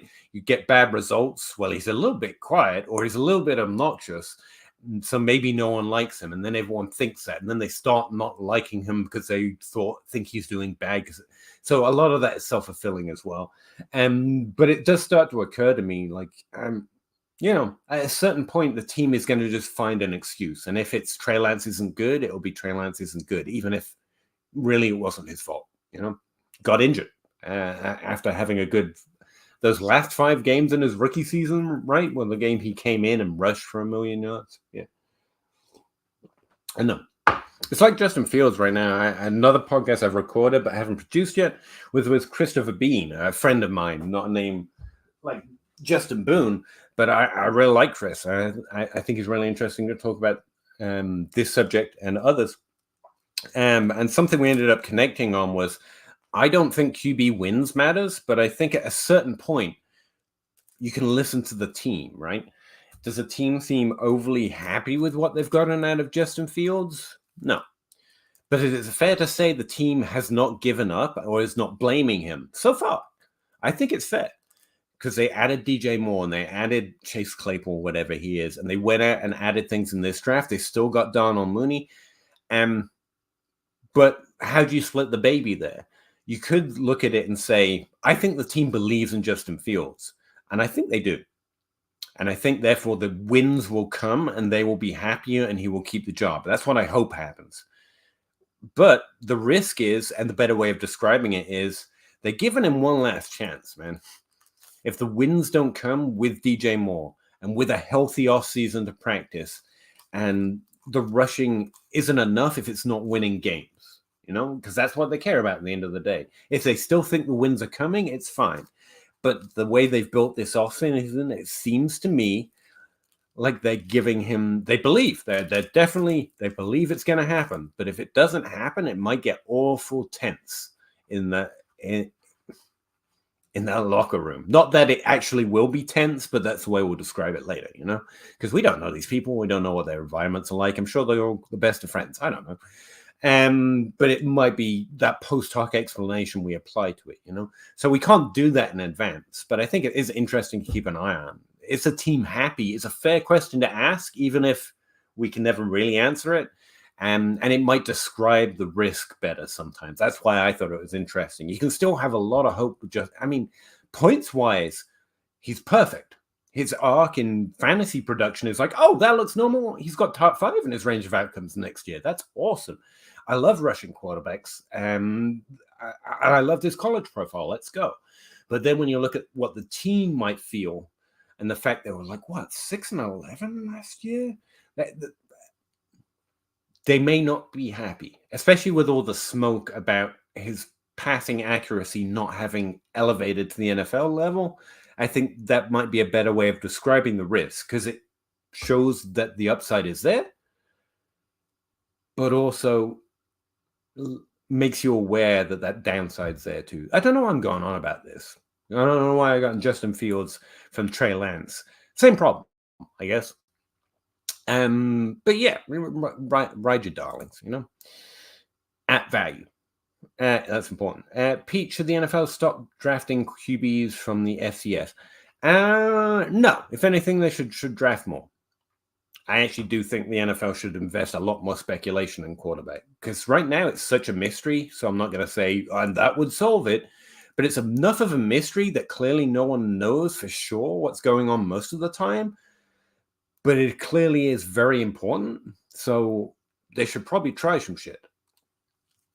What are we doing trying to increase our win potential through more certain cornerbacks or even wide receivers in the 2nd and 3rd round, or the 4th or the 5th or the 6th or the 7th for our special teams? Let's just draft or undraft, for that matter, 10 SCS quarterbacks, put them on the field in different sets. Now, there is limitation in practices, but that's why the NFL needs more of a practice squad option, to be honest. There needs to be a developmental section between college and the NFL.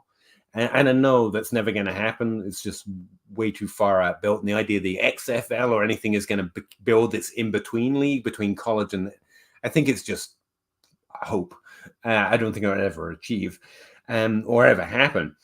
But honestly, any efforts towards that, like getting FCS quarterbacks or just lesser successful areas of quarterbacks, but have lots of experience and they clearly have played at a high level relative to the country, at least, or the world, and not the NFL, at a high level, and just seeing who could be. That's what Geno Smith and Ryan Tannehill and all these situation changes and maturity and different systems and everything, all those different variables going in. That's what I take away from it. It's like Geno Smith wasn't that good, but you give him time to mature, a serious chip on his shoulder, and the system that just works and was willing to work with him. Josh Allen is case in point. Like, Josh Allen shouldn't have worked. He legitimately shouldn't have worked. But the team invested, that was a Trey Lance argument, enough that they were willing to do everything they had to make it work. Now, that doesn't always work out, to the point about Trey Lance, but it's also clear that success can come from places that are fairly defined as impossible or should not happen in terms of what's been going on so far. I'm going on for too long about this one, but I actually think much more experimentation should be going on, since it's clearly such a vital position on the football level, let alone the fantasy level. Sleepers, allowing each other to love sleepers is what we do for each other, Shimmy, looking to build out my wide receiver room and slightly so I have depth. I know that feeling. Give a 23-second and 24-second. Get Bateman, Rondell Moore. Yeah, that's a second for each. I'm willing to do that. Let's see. Olave, Wilson, Devontae. Yes, these are the sleepers I'm shopping for, and that is the correct price. But something I've been going on back in my head over and over again is what I know the better odds bet is that second for DeAndre Hopkins and Keenan Allen. Those, if you want to build out depth because your team looks competitive, Keenan Allen, Michael Thomas, DeAndre Hopkins. My dynasty brain, that's why I say these are the few sleepers I'll allow myself, because sleepers to me are about valuing the value, right? He's young, therefore there's more upside. But the chances that Hopkins gives you whenever he's playing value over baseline or points per game over replacement or usable weeks or however you want to determine it is much, much like it's actually really certain when he is playing, he will do that much better than that Bateman ever actually fulfills the prophecy, right? Or that Rondell Moore does. Now, if they do, there's more value. And so my dynasty brain allows me a couple down here in the second round value range. But if you're asking me about what depth should you build up, it's really Hopkins. It's really Mike Williams. It's really the older players who know what they are and they can do that. So I just want to throw that out there because I mentioned Bateman more a lot. And it's honestly like I've done it to myself. I've done it to my teams. And I believe, but I'm believing in the prophecy coming true. But if you're honestly just building out your depth chart, you're trying to get a better ROI, you're trying to improve a team, much better move 99 times out of 100 or 99 times out of 10. It's Hopkins, it's Keenan Allen, it's Michael Thomas, it's those old vets who, when they play, can be really good. Yeah. Even if they don't, even if this is the year they pull the red ball out the sack and they only play 3 games, those 3 games are going to still be probably better than what Bateman or Rondell Moore give you. So I just want to throw that out to you, Shimmy. These are 2 players I would do that for. Yes. But if you mean building out your depth and your team stacked and you're looking for value, you're just looking for good value, good wide receivers to add. It's the old guys. Thought I'd throw that out to you. But yeah, I would do that for sure. Instead, trade Jerome Ford or hold. Hold. Jerome Ford doesn't have any value. If you get value for him, you trade him, though, to be fair. Like if you get a second for Jerome Ford, take it. Outside of that, hold.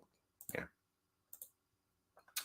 Watson for Diggs is straight away robbery. Man, I'm really behind. It really shows up how much I'm taking up the time on the other people didn't really get. Thank you. How many firsts do you think I need to add to Deebo Samuel to get Jamar Chase? Probably the value of Jamar Chase, to be honest with you. 2. 2 would be an overpay, and you might tempt them. Again, Deebo has the upside, but there's a reason he's in a different. It's probably 2 firsts, yeah. And I'll probably say no because they got Jamar Chase, so why wouldn't they? 3. Yeah, they'll probably hold out for 3.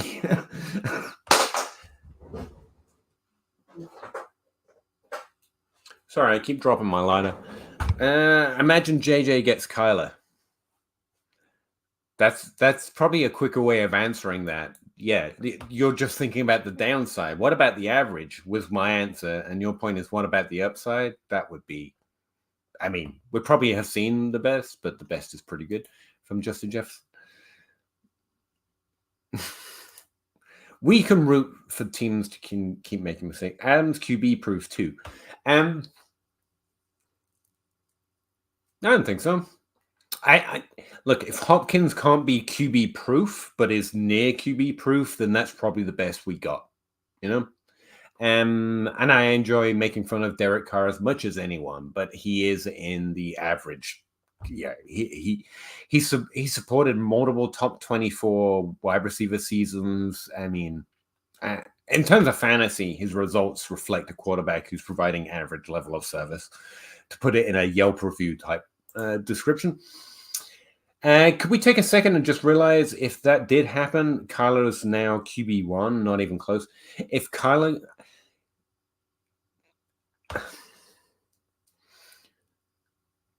If you're dynasty brain like myself, or you want to get an experience of why Kyler shows up, just go and look at season-long finishes with Josh Allen, Patrick Mahomes, Kyler Murray, Lamar Jackson, Dak Prescott, and just put them in order.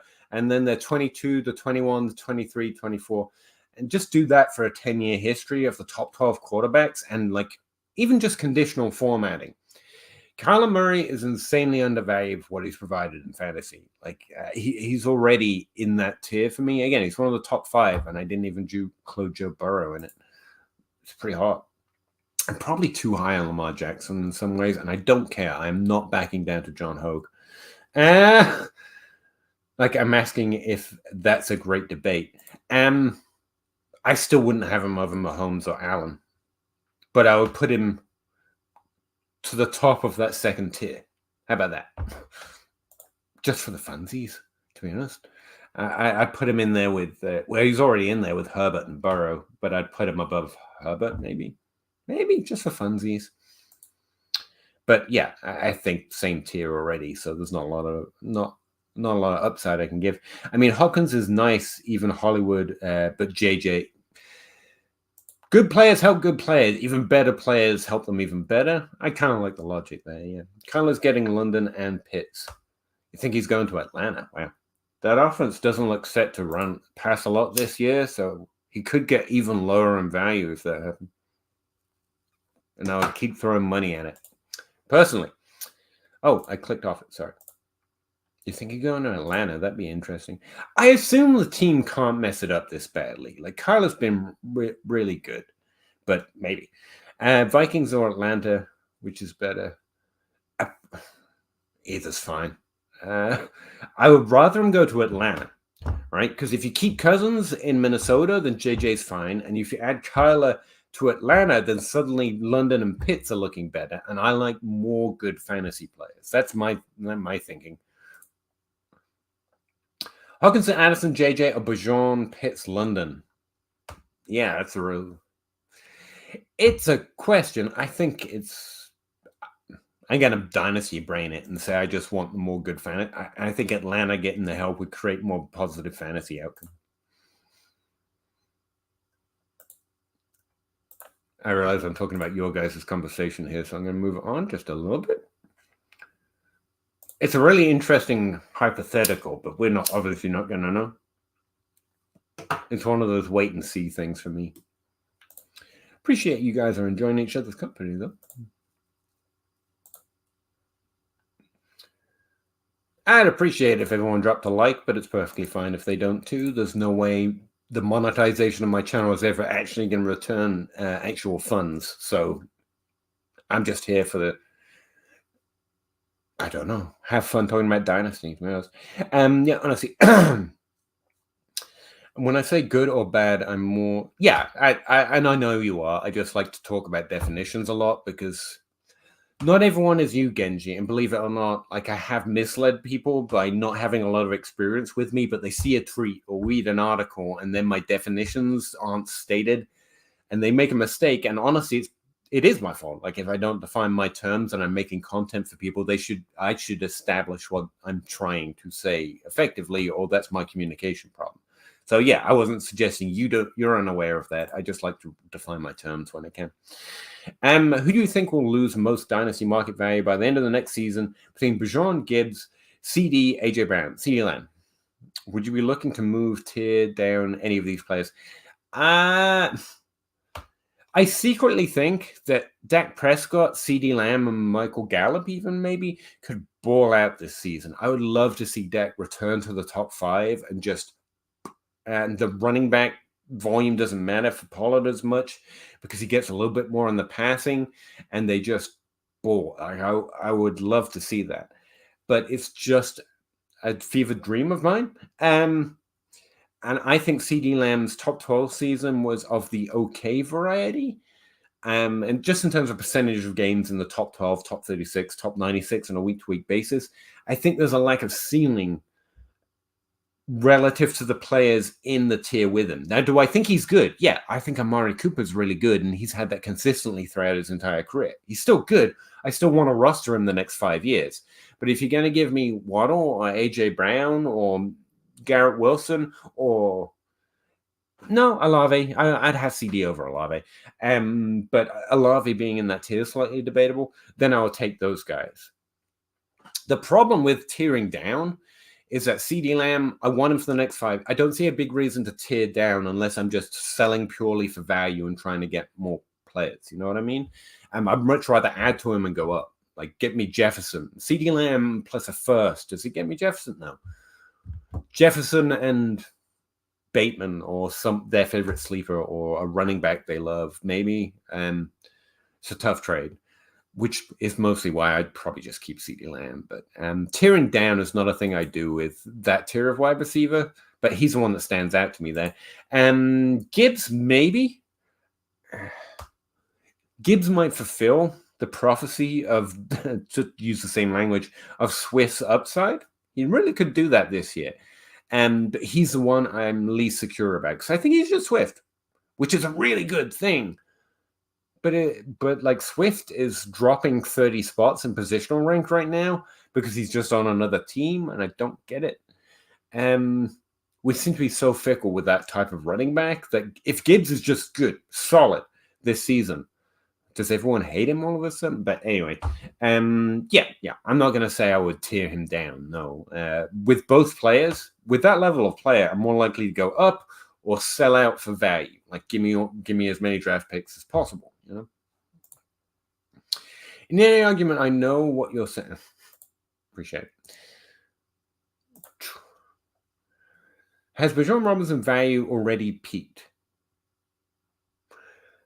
Actually, I had this, or at least I said it to Ray GQ on Twitter. I can't remember if he responded because he doesn't respond to me as much as he used to because he's so busy and popular now. He probably doesn't have time.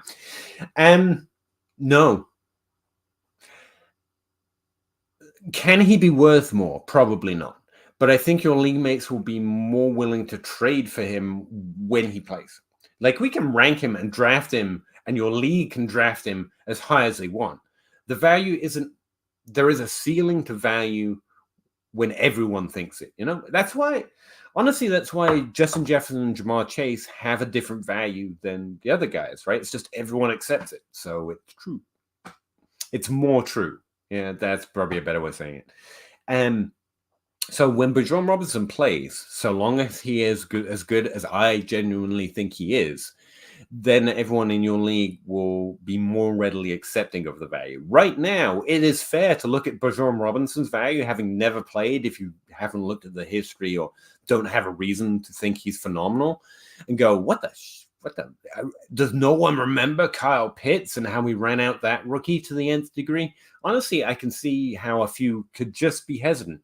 I can replace my entire team right now with Bijan Robinson. Give me my entire team. It's fair. Value-wise, it makes sense. What that means to me is that a few of those teams are going to shift from there to, hey, Bijan Robinson's actually the Dynasty running back 1 by the time he is playing. So I do think there's still more ceiling in his value, but you're right that, you know, he can't get any higher in AP. I mean, he could be ranked 1 overall, I guess. But in terms of the tier of value, no. But I think in real terms, yes, I think we'll see a peak from here. And, you know, just because someone is at peak value doesn't mean you trade them away. Like, what's the point in trading the best player in the world away so you can go get more value to go looking for the best player in the world? You know, not that Bijan Robinson is the best player in the world. I was just taking it to an extreme. Like, you know, it's why I think old guys can be underrated a little bit for their upside, because at the end of the day, what we need is points. And we need value to get points, but we don't need value over points. We should choose value over point. We should choose points over value more as a default, if you know what I mean. I'm making no sense at this point. It's probably getting late. Unless we're talking about Tony Sky, Chigakonku, then yeah, they're bad. They're probably bad. No, those are all bad. All those players are bad for fantasy in Minecraft. JAS, Jazz? Oh, talking to Jazz. Okay, so I will ignore it.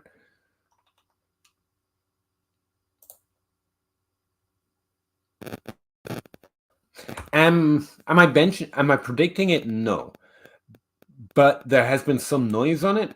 And where opportunity at quarterback is very much a coaching decision, you can't earn your way in to being the starting quarterback, you know?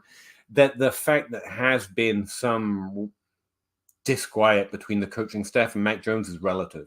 It's also interesting because they double stacked off a deep shot tight end quarterbacks last year, which is just a weird move, you know? And I noticed it, which is why I was aware of Bailey Zappi's college profile, because I went and looked at him. I was like, why are they drafting this guy? Fairly accurate, and he runs a lot relative to his conference. And that just stuck in my head. I actually think Mac Jones has more upside than most quarterbacks in that tier. But so far, you know, he looks like someone that they could just replace, I guess. But he's been fairly good. He's one of the few he's the least rushing quarterback in the NFL right now, so I kind of want to see him succeed. You know, like someone has to not be a rusher, I guess. And that's how I feel about it. Then they grab White and Eckler late.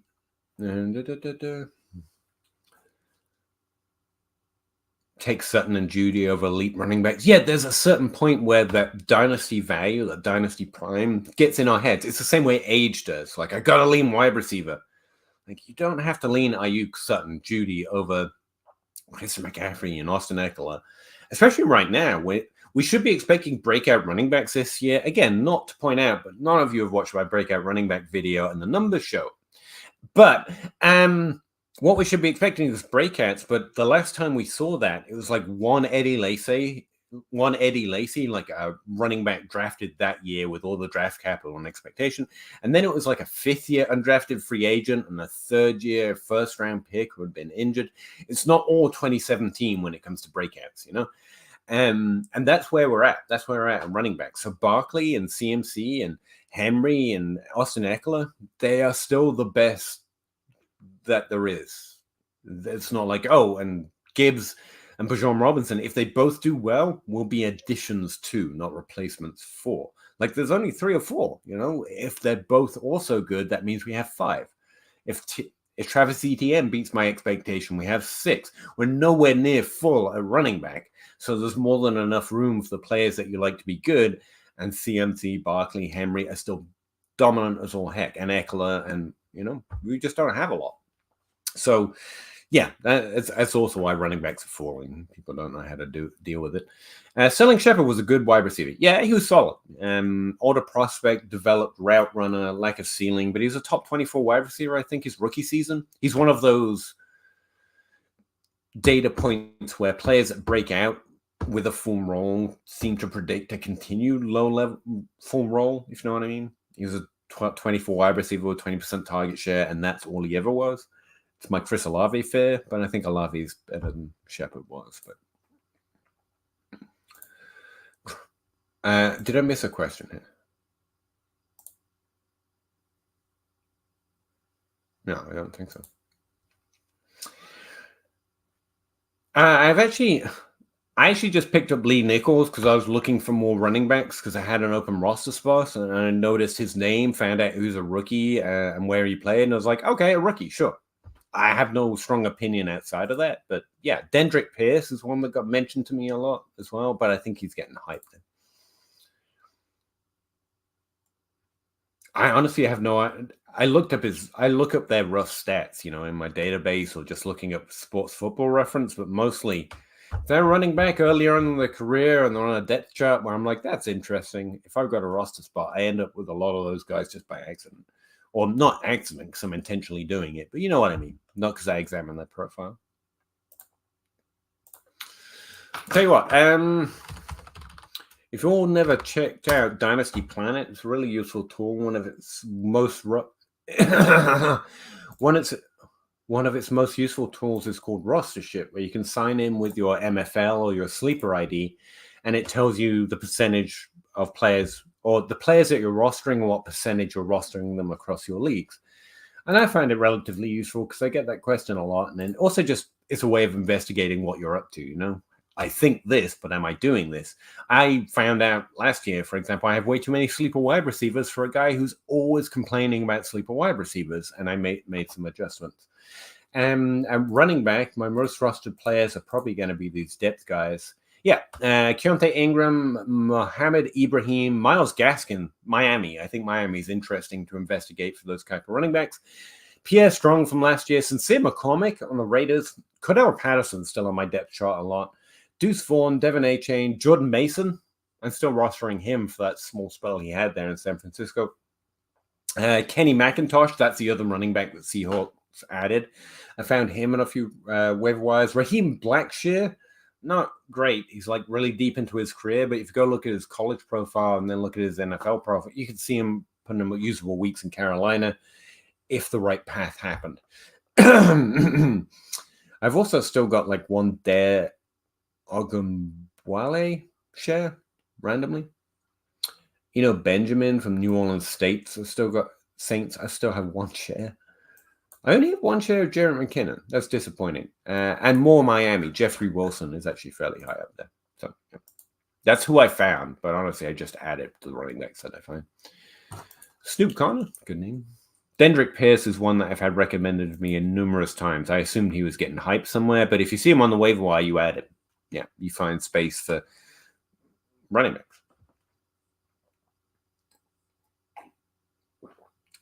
Jerome Ford came to my attention because someone in the DLF ranks chat pointed out that we all had him too low considering whose backup he is and how the injury history has gone. So, yeah, it's just a backup running back.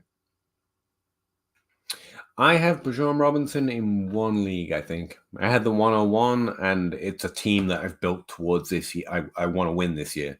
Like, that's the purpose of that team this year. And so I just drafted Bijan Robinson. Feel pretty good about it. Already taken in that league. I have Prince, too. Again, if you can't find a name or a rookie player, I go looking at the backfields and then find someone with like 20 receptions in their history or workload history in college, just someone who could take a workload at some point. Evan Hall's great name, but we're not talking waiver wire here. Evan Hall should be drafted in your rookie draft. 10 teams start 12, single QB. Are we accepting a mid to late first for Jahan Dotson? Yeah, I would trade him away for a first. Yeah.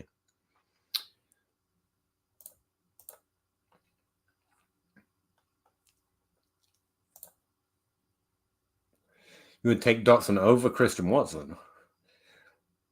I don't disagree with that, but I think I don't have to. This is the reasonable expectation version of me where I don't get to say anything in a fun way, Jazzy.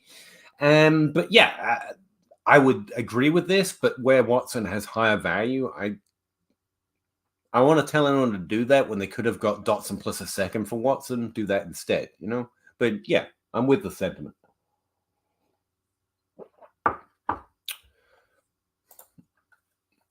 I get the TD and contested catch point, but route running and route tree, he was actually nice on the splits.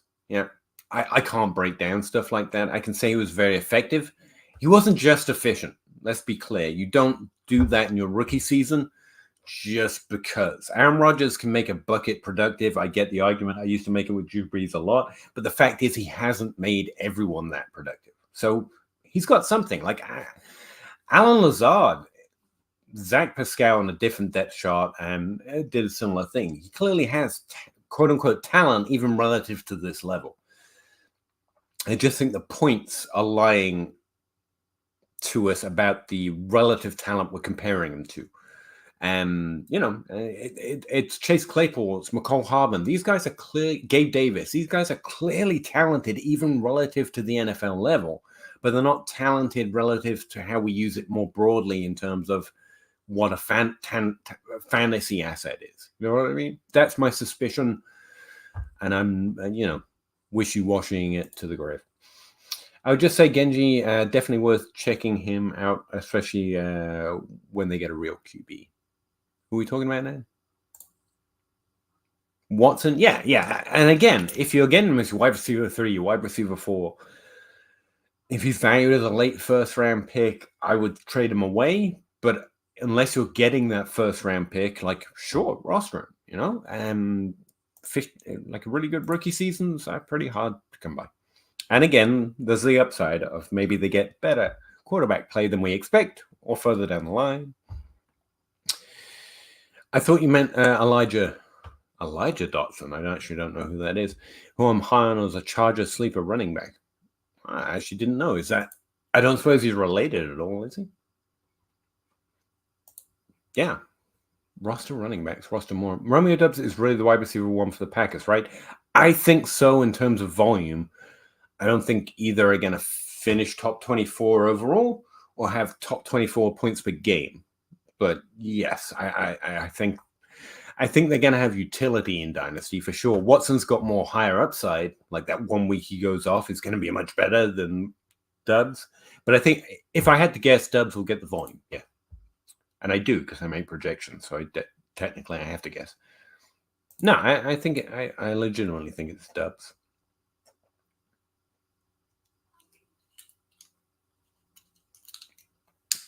Fair point.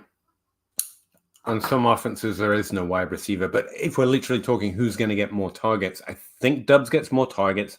I think Watson has more better games for fantasy. Yeah. Superflex, half-point PPR, need a stud running back to lead my running back room. Of Pollard, Damian Pierce, good two names. Javonte Williams, Rashad White, receive Henry and an early second for a 24 first. No, you don't want to trade away first for running backs, especially right now. Instead, I'd take Javonte Williams. If you want to trade away first, add a first to Javonte Williams and try and go get the top 5 running back that you love. You know, someone's going to value his age. Is this fair trade? Is this trade fair? Yeah. If Henry's a guy and this is what gets it done, yeah, I'd do that. First for Henry, and you get a second back too. Cool. You know, I don't think you have to. I think there are other moves that might be better for you. I'd rather trade the second straight up for Aaron Jones, but this is a good trade too. Dubs wouldn't make many rosters unless he was playing special teams. I assume this is a tape opinion because data-wise, it's like Dubs is the guy, and then he gets injured, and then Christian Watson gets his volume but has a higher ADP because he plays a specific role, and that's the entire difference. So if Dubs needs to be gone for Watson to get opportunity, then Dubs is better. That's the way my logic works. But again, I'm not investing on this depth chart.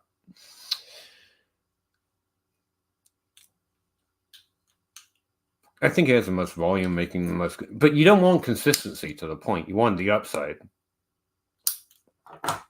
So Watson's still going to be a better fantasy roster, yeah. I saw Adams catch 2 touchdowns and go for 150 yards with Stidham. Yeah. In a single game, great wide receivers can do good things with below average quarterback play. I was mostly thinking season long, but yeah. Hopkins, again, outside of that one bad year, he still was phenomenal with decidedly Brian Hoyer level quarterback play, okay? Like, it's not like, again, he's near quarterback proof. He's just not completely quarterback proof. I don't think there is such a thing. But there is something pretty close to it.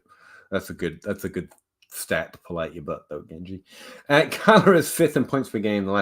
He's everything that you could want in a fantasy quarterback arc, and it's not just points. Like the concern with Fields or Blake Bortles' concern, if you want. Like the team was winning with Kyler. Like I think that matters too. But whatever. I think the team was pretty happy with the results, but maybe not. Maybe his video game play has just gone out of control.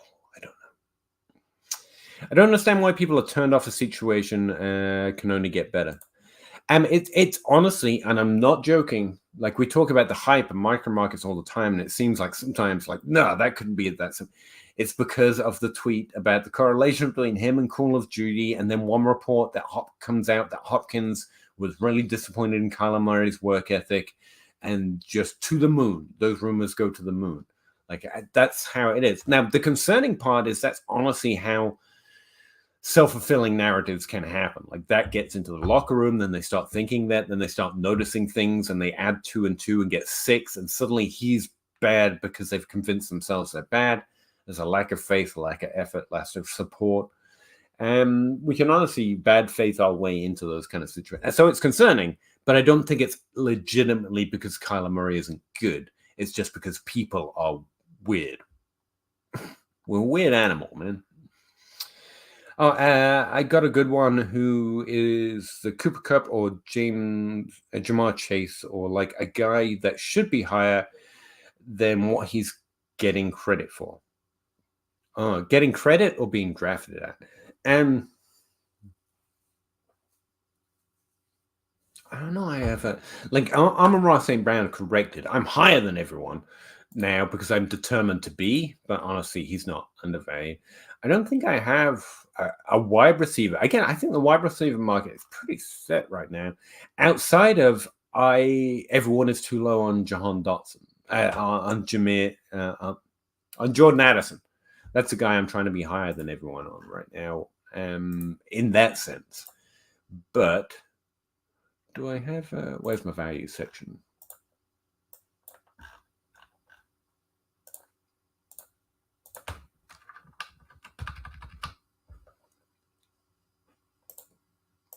Sorry, this sheet seems to be crashing on me. Hang on. I don't think I have one, to be honest.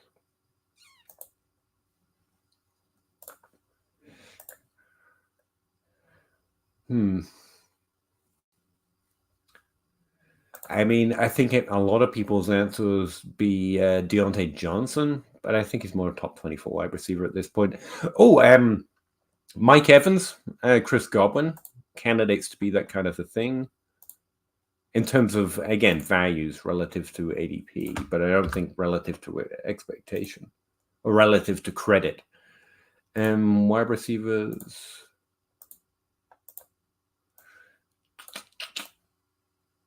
Okay, well, yeah, my perpetual answer is Juju Smith-Schuster still. His ADP position rank is 47th. Find me anyone else ranked inside or outside wide receiver 45 with that many top 24 wide receiver seasons who's not currently a free agent, and I would be surprised. Yeah, it's my answer to that is probably Juju right now. Kyra will be booted to AFC. Maybe Denver takes another chance. Teams rarely trade good players with their conference. It's getting more consistent that teams trade good players at all, especially prime career players. I am assuming you're right, though. They prefer to go outside of conference. Denver got no shot at Kyler, no picks. I haven't looked at their draft capital, but that would be a fair thing to consider. Money is fake in the NFL, but draft picks are real. Isn't that weird? Isn't that a weird state of affairs? If either Russ or literally nothing free agency, I guess you could say. Yeah.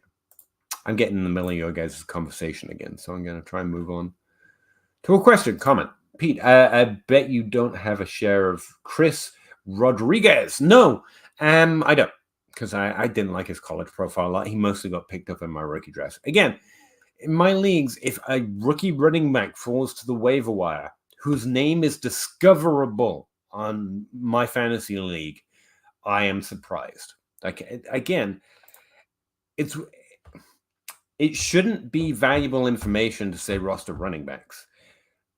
But we are in leagues where, like, me and you guys are so extremely aware of it that any name like Lou Nichols is as deep as you have to go before you find a running back on the waiver wire. Whereas most leagues, Evan Hall could be on the waiver wire. Chris Rodriguez could be on the waiver wire. Like, it is because it is. Like, but it should be this well known. Like, these guys shouldn't fall to the waiver wire in a rookie draft. What are you doing drafting a wide receiver? Like, stop. Just draft that rookie running back. Doesn't matter. Don't know his stats. Doesn't matter. Didn't see him play. He's on a team. He's a rookie running back. You should probably draft him. I do want to hear what he... Did I skip over something? Sorry. I'm sorry. Yeah, I was ranting and raving. You're right. I'm really far back. Right now, I'm at 11:12. So I'm actually only 20 minutes behind right now. If you're still around, I promise I'm trying to catch up. Hi, contending team, Superflex, half-point PPR, need a stud running back to lead my room. I actually answered this a little while ago, so that's how far back in the chat I am.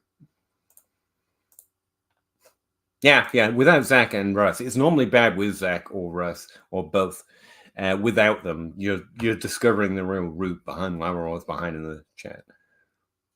Hopefully you stuck around. If not, it does get recorded. And message me. Oh, you wouldn't see this, but if you message me, I'll give you timestamps when I answer questions.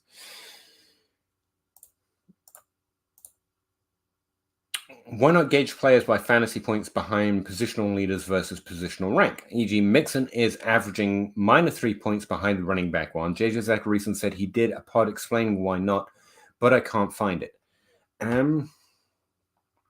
Why wouldn't you do that? I actually recently looked at that for something else. I was trying to gauge the percentage difference between starting the running back 1 and the running back 15 versus the percentage difference of running wide receiver 1 and wide receiver 15. And that's the stat I released in last week's podcast. And the difference was like 10% extra drop at running back, basically. Why wouldn't you do it that way? I think the only reason would be replaceability. If you're talking about Dynasty or redraft, to be honest, Dynasty, you'll be talking about long-term value or rate of, or turnover. In redraft, it could not account for the replaceability of points because of the depth of the position, perhaps, or it's not accounting for the positional, the logarithmic trend to the drop-off in points because it's not a linear relationship. That or something like that. I don't know. It's a little late for me to do math, but I think that's probably why he wouldn't like it. Well, it's a good too long didn't read. Okay, what's the literal difference? But I think it's probably because the relationship isn't linear. I don't know. I have a hard time fit my brain around that one right there. Yeah. The alpha you want in Green Bay is Luke Musgrave. Then we don't want alphas on some teams. Again, what was the stat? 3 or 4 teams every year produce multiple top 24 wide receivers. In fact, even more than that, produce multiple top 36 flex assets if we include tight end into the mix. Essentially, it boils down to about half the league not producing a top 24 wide receiver or a top 12 tight end. So we need some teams to be terrible. Don't laugh at me. It's true, and you know it. You know he's insanely undervalued. I mean, if you want to go a little bit higher, Marcus Brown is also in that tier. Tyler Lockett, but he's in the old guy range, so he doesn't count. What is dead may never die. He never died, though. Jesus. Everyone forgets.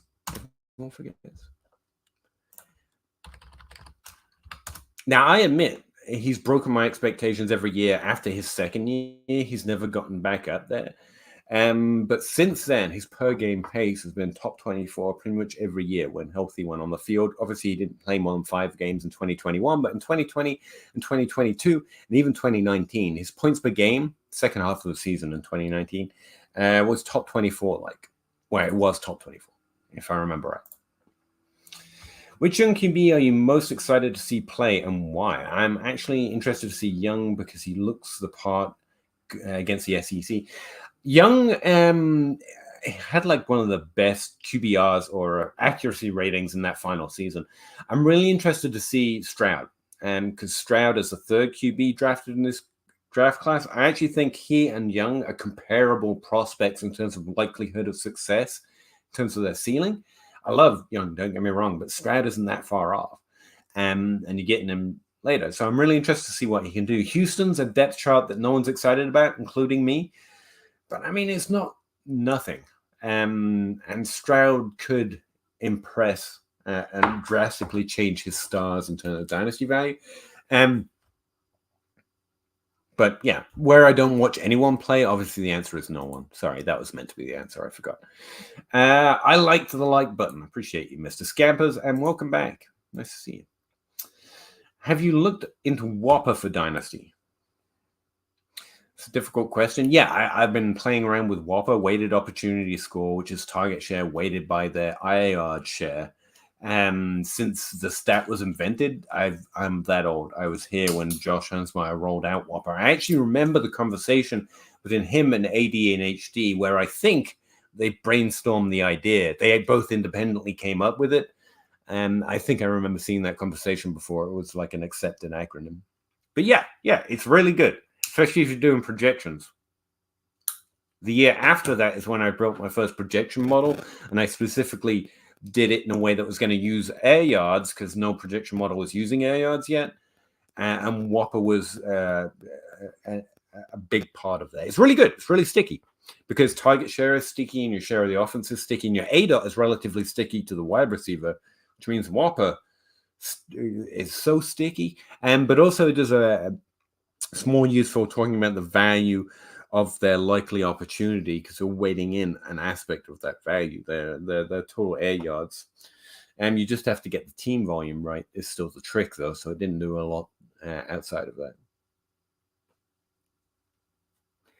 Rate My League put my team in the Scott Fishbowl 5th overall in my division, by the way, which I took personally. I took that personally. I'm just saying. Rating apps always put me mid, though. I don't know what to tell you about it. Yeah, Whopper is incredibly sticky relative to volume stats, yeah. Will Davis, yes, make the trade for Dolcic. Did I miss one? Yes, you should definitely trade for Dolcic. However you say his name, and apologies that I say it wrong, but yeah, definitely trade for Dolcic. He's the best sophomore tight end to trade for right now. McBride's a little cheaper, but I'd still rather Dolcic just because of his rookie performance was better. And Trey McBride's didn't exist. Oh no, I'm sorry. I meant Whopper, weighted opportunity rating, right? Warp. Oh, okay. So it's not. Oh, there's too many acronyms. Weighted opportunity. No, that's it, right? Whopper is weighted opportunity ratings. Wins over. Nope. The only acronym I've got here that's not weighted opportunity rating is wireless outdoor router protocol. So wins over replacement player. Okay, no, I've never looked at that. No. Nope. I've looked at EP, which is a better version of what that's trying to do, which is a level of how much they were adding to the team's win probability in a real football sense on a per attempt basis. And that's actually really good too. I've never looked at wins over replacement player in general. If you're talking about fantasy points, it would be interesting, but honestly, I think value of a baseline is mostly covering it because it adjusts for a per game basis, and you can do it with season-long numbers instead of using weekly data. So you see, I might be really far behind in the chat, but that's because if I catch up, I just have to sit here looking like an idiot forever. 12-team Superflex, half-point PPR, trade Rondell Moore for Dolcic. Yes, I like Rondell Moore a lot, but probably take the shot on the tight end at this point. Yeah, it's kind of even, but Dolcic, and I would make a decision. Yeah.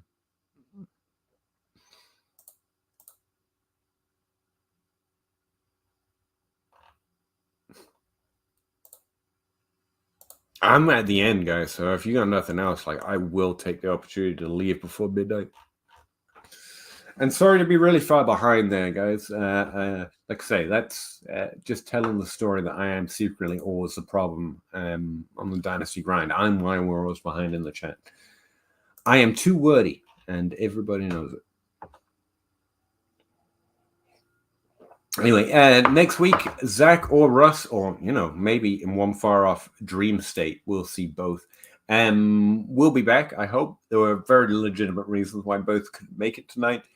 So it's, absolutely no problem, not their fault.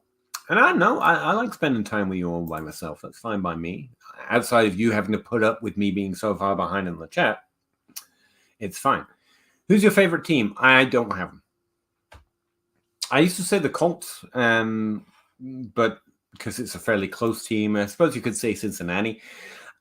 I don't have a favorite team, though. Genuinely, I'm a player fan.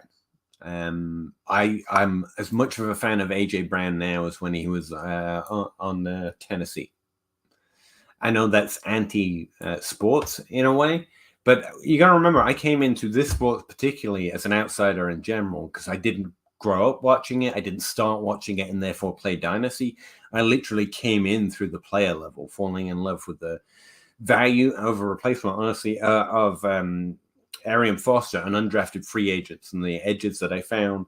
And then I came in learning about players instead of teams. I didn't grow up in an area where we supported or wore colors. I did with soccer, but actually looking at football, your American football through this lens has made me look back on my teaming in other sports and realized I always aren't we all fans of the players, not the broom that replaces the handle every 3 months and the head every 12 months? Like the team is ever changing. I get it. But players, like they're people and they're phenomenal at certain things. And I get a great deal of enjoyment and excitement watching them being able to do these amazing feats on a football field. And when they win and when they lose, like that's the suffering and joy that I'm really following along with. I'm empathizing with the people, not the ethereal concept of the organization. But yeah, I mean, everyone, when you grow up with football and you end up supporting the Steelers through all those iterations and all those broom heads and all those handles, I understand it. Don't get me wrong. So I did that with English football teams and English football team, not to mention our national team. But at this point in my life, that's spread to everything. Like I like athletes. I like players. I no longer really root for teams and so on and so forth so much. Got Sean Watson for Condre and a 24 fourth. That's a steal. Yeah. In terms of what you're going to get this season, that was infinitely worth it. Condre is a decent running back, and a fourth is nothing. But Condre is basically a second round pick and a good shot for it too. That's a great change. Olave or Devontae Smith? Smith for me. Smith and Olave could both be in that. That second tier at wide receiver is getting awful thick, isn't it? Especially when you force in DK Metcalf, because he should be in there as well. 12-team Superflex. Should I trade Dak, DK, and a 25 first for Hurts? No, I wouldn't. I mean, Hurts is fine. If you want your guy, get your guy, and that trade is. But even then, just know you're overpaying. Dak is worse than Hurts, fantasy-wise. Shorter career, less upside, but he still has really good upside, top 5 upside in a single season because he's been there before, and that's really what we're looking for with top 5 upside. And DK is, again, top 12 wide receiver. They're not as common as everyone thinks, even if that tier is getting awful thick. And he got a 25 first. If you're looking for a positional advantage next year, like that's a next little thing that you need, then yeah, Hurts is the one that gives you that. But value-wise, I think you're doing more and have solid value across the board if you take the DK Dak on the first side. But it's pretty fair trade, pretty even. Yeah, but now to which side? No, I mean, find the definition. All right, guys, I'm going to get at it. Again, I'm sorry, it's just me. Sorry, I'm always behind in the chat and I have terrible answers and I'm not a son. But I really enjoyed seeing you all. Saints have 4 tight ends now. What a mess. I was hoping Juwan Johnson would build on last season. Still could. And they have Juwan Johnson, Taysom Hill. Can we count him? I guess. And Jimmy Graham. Oh, God, I did want to talk about that. Jimmy Graham signing. There was someone else signed. Didn't the Chargers sign someone? Foster Moreau, probably more. All of these are interesting for different reasons. I think Juwan Johnson's the most interesting for Dynasty. He did have a positive rookie season, relatively. But there's no reason the Saints have a productive tight end outside of they once had Jimmy Graham. And the answer is Jimmy Graham was just real good. You know that's the way I think about it. I don't think they have, like, maybe Johnson turns into a top 12 tight end again. And top 12 tight ends don't matter a lot. But yeah. I don't think Jimmy Graham's addition really kills that. I just didn't also expect it. Good night, Rainman. I am going to go, I swear. Pete, I know Josh Allen killed QB evaluation well, he didn't. He just made me face up to some things that I've been noticing. I think a lot of the things I got right was pure luck. I mean, mostly we're handling luck, but I don't want to knowingly say a thing is good when I know it's factually just a 50-50 shot, Anyway, and quarterback evaluation for me at this point is a 50-50 shot. But how do I identify which QB is good? Should we just rely on draft capital? I don't just rely on draft capital. I do a little bit. I just don't suggest that valuation is worth any shit. No, I did an episode with Travis May on the Dynasty Crossroads. I think it was last off season. Check that one out. It might have been early this off season. He's someone I turn to for quarterback evaluation. It used to be Slaven_22 on Twitter. He used to write for 2QBs. I liked him a lot. And Travis May, now it's just Travis because he's a big Devy guy and his quarterback evaluations are spot on. I also do listen to Zach. He, again, has a pretty good process. He was pretty confident in Jalen Hurts where no one else was, or no one else I saw was, for example. That's a big feather. He also hated Baker Mayfield from the time Baker Mayfield ever Baker Mayfield, which is another feather in being the correct cap. So there are processes that I trust. If you want to build your own, the things that I know based on that episode with Travis and the little that I've learned, it's accuracy with experience. So if you've had 3 years with 200 plus passing attempts and your completion percentage or your QBR, or whoever you want a decent stat that evaluates how accurately they're passing the ball, conversion percentage is an interesting one at the NFL level. And that's what you're looking for. It doesn't matter that they're old or they're young. You just want experience with accuracy, and that way together is the best overall evaluation. Talking to Christopher Bean on the podcast this week, he said QBR is pretty decent. Also, adjusted yards per attempt, which is AY/A. It's on most. I've got it, and it's in most downloads. And you're looking for their peak production. I still look for consistency of production because one good year at quarterback could be skeptical of it. But if they're good, especially, you can do a little bit of age adjustment. It's mostly accuracy with experience. So my problem with Anthony Richardson, for example, is he's not very accurate, but he threw the ball so little, I can't even call him that because he doesn't have a large enough or enough experience to really say that accurately reflects how good he is at being accurate. Like his sample is just literally too low. And that's before you go look at his conference and his team, and you realize this team isn't really doing football things relative to how the NFL is doing it. So how fair it is to judge what he got in that situation is kind of up in the air. But that's not a positive to me. It just leaves the door wide open to all ranges of outcomes, which I'm looking for some level of certainty in one direction or another. And his is no, there is no idea. His draft capital suggests the team's going to try. We have seen in Josh Allen, we have seen that you can make something a good situation for a player, but we've also seen that fail. So basically everything is in his range of outcomes, and I want out. But yeah, accuracy is what you're looking for. We need a lot more examples of rushing quarterbacks than we've got, although it is building in the NFL. But I don't think that's adjusted for that as well. It's not like if you're a rusher, you don't have to be a good passer. No, Justin Fields was an above-average passer in college based on what I just said. So was Lamar Jackson. So was Jalen Hurts.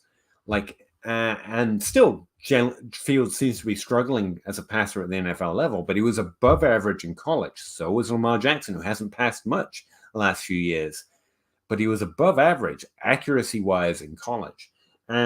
So taking someone who's inaccurate but a rusher isn't the formula either. You still need to be a pretty good passer. And even then, some are going to struggle to elevate because the NFL is such a big jump. So cerebral position is the way Christopher put it. And I think that's fair to a certain extent because it's processing power at speed, which isn't intelligence. It's just the amount, or it's amount you have to decide or already have decided before you make a throw, or decide which throw you're going to try and make. I couldn't do it. It's not, but again, yeah, those are some features. Those are some things that I know are true at quarterback. That was what the episode was last week.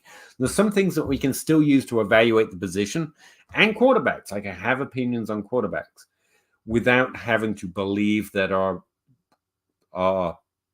evaluation of how good, quote unquote, they are at playing is above a 50% bet. Again, there's actually some data and arguments, good arguments to say that Andrew Luck actually wasn't that good. I was more of a fan, especially at the time. I was more willing to fan than analyze. And so I don't remember it that way. But looking back, yeah, he kind of struggled. It was never Mahomes or Justin Herbert, like, put it that way, as a passer. Oh, yeah. Anyway, so there are some things we can know and use to evaluate the position, even if we can't. I don't believe my player evaluation is anything more than a 50-50 bet.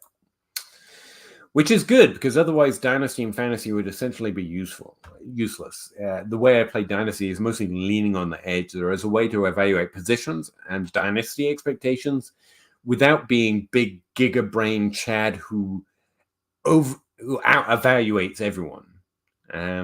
Which is also why the best Fantasy and Dynasty and redraft player isn't an NFL scout. Presumably it would always be NFL scout, since that's a professional job.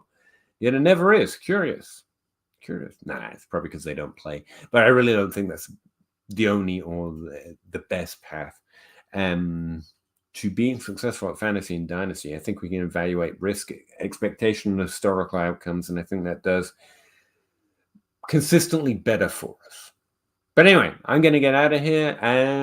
Again, next week we'll have at least one person back, I'm sure. And thanks for hanging out with me tonight. Appreciate it.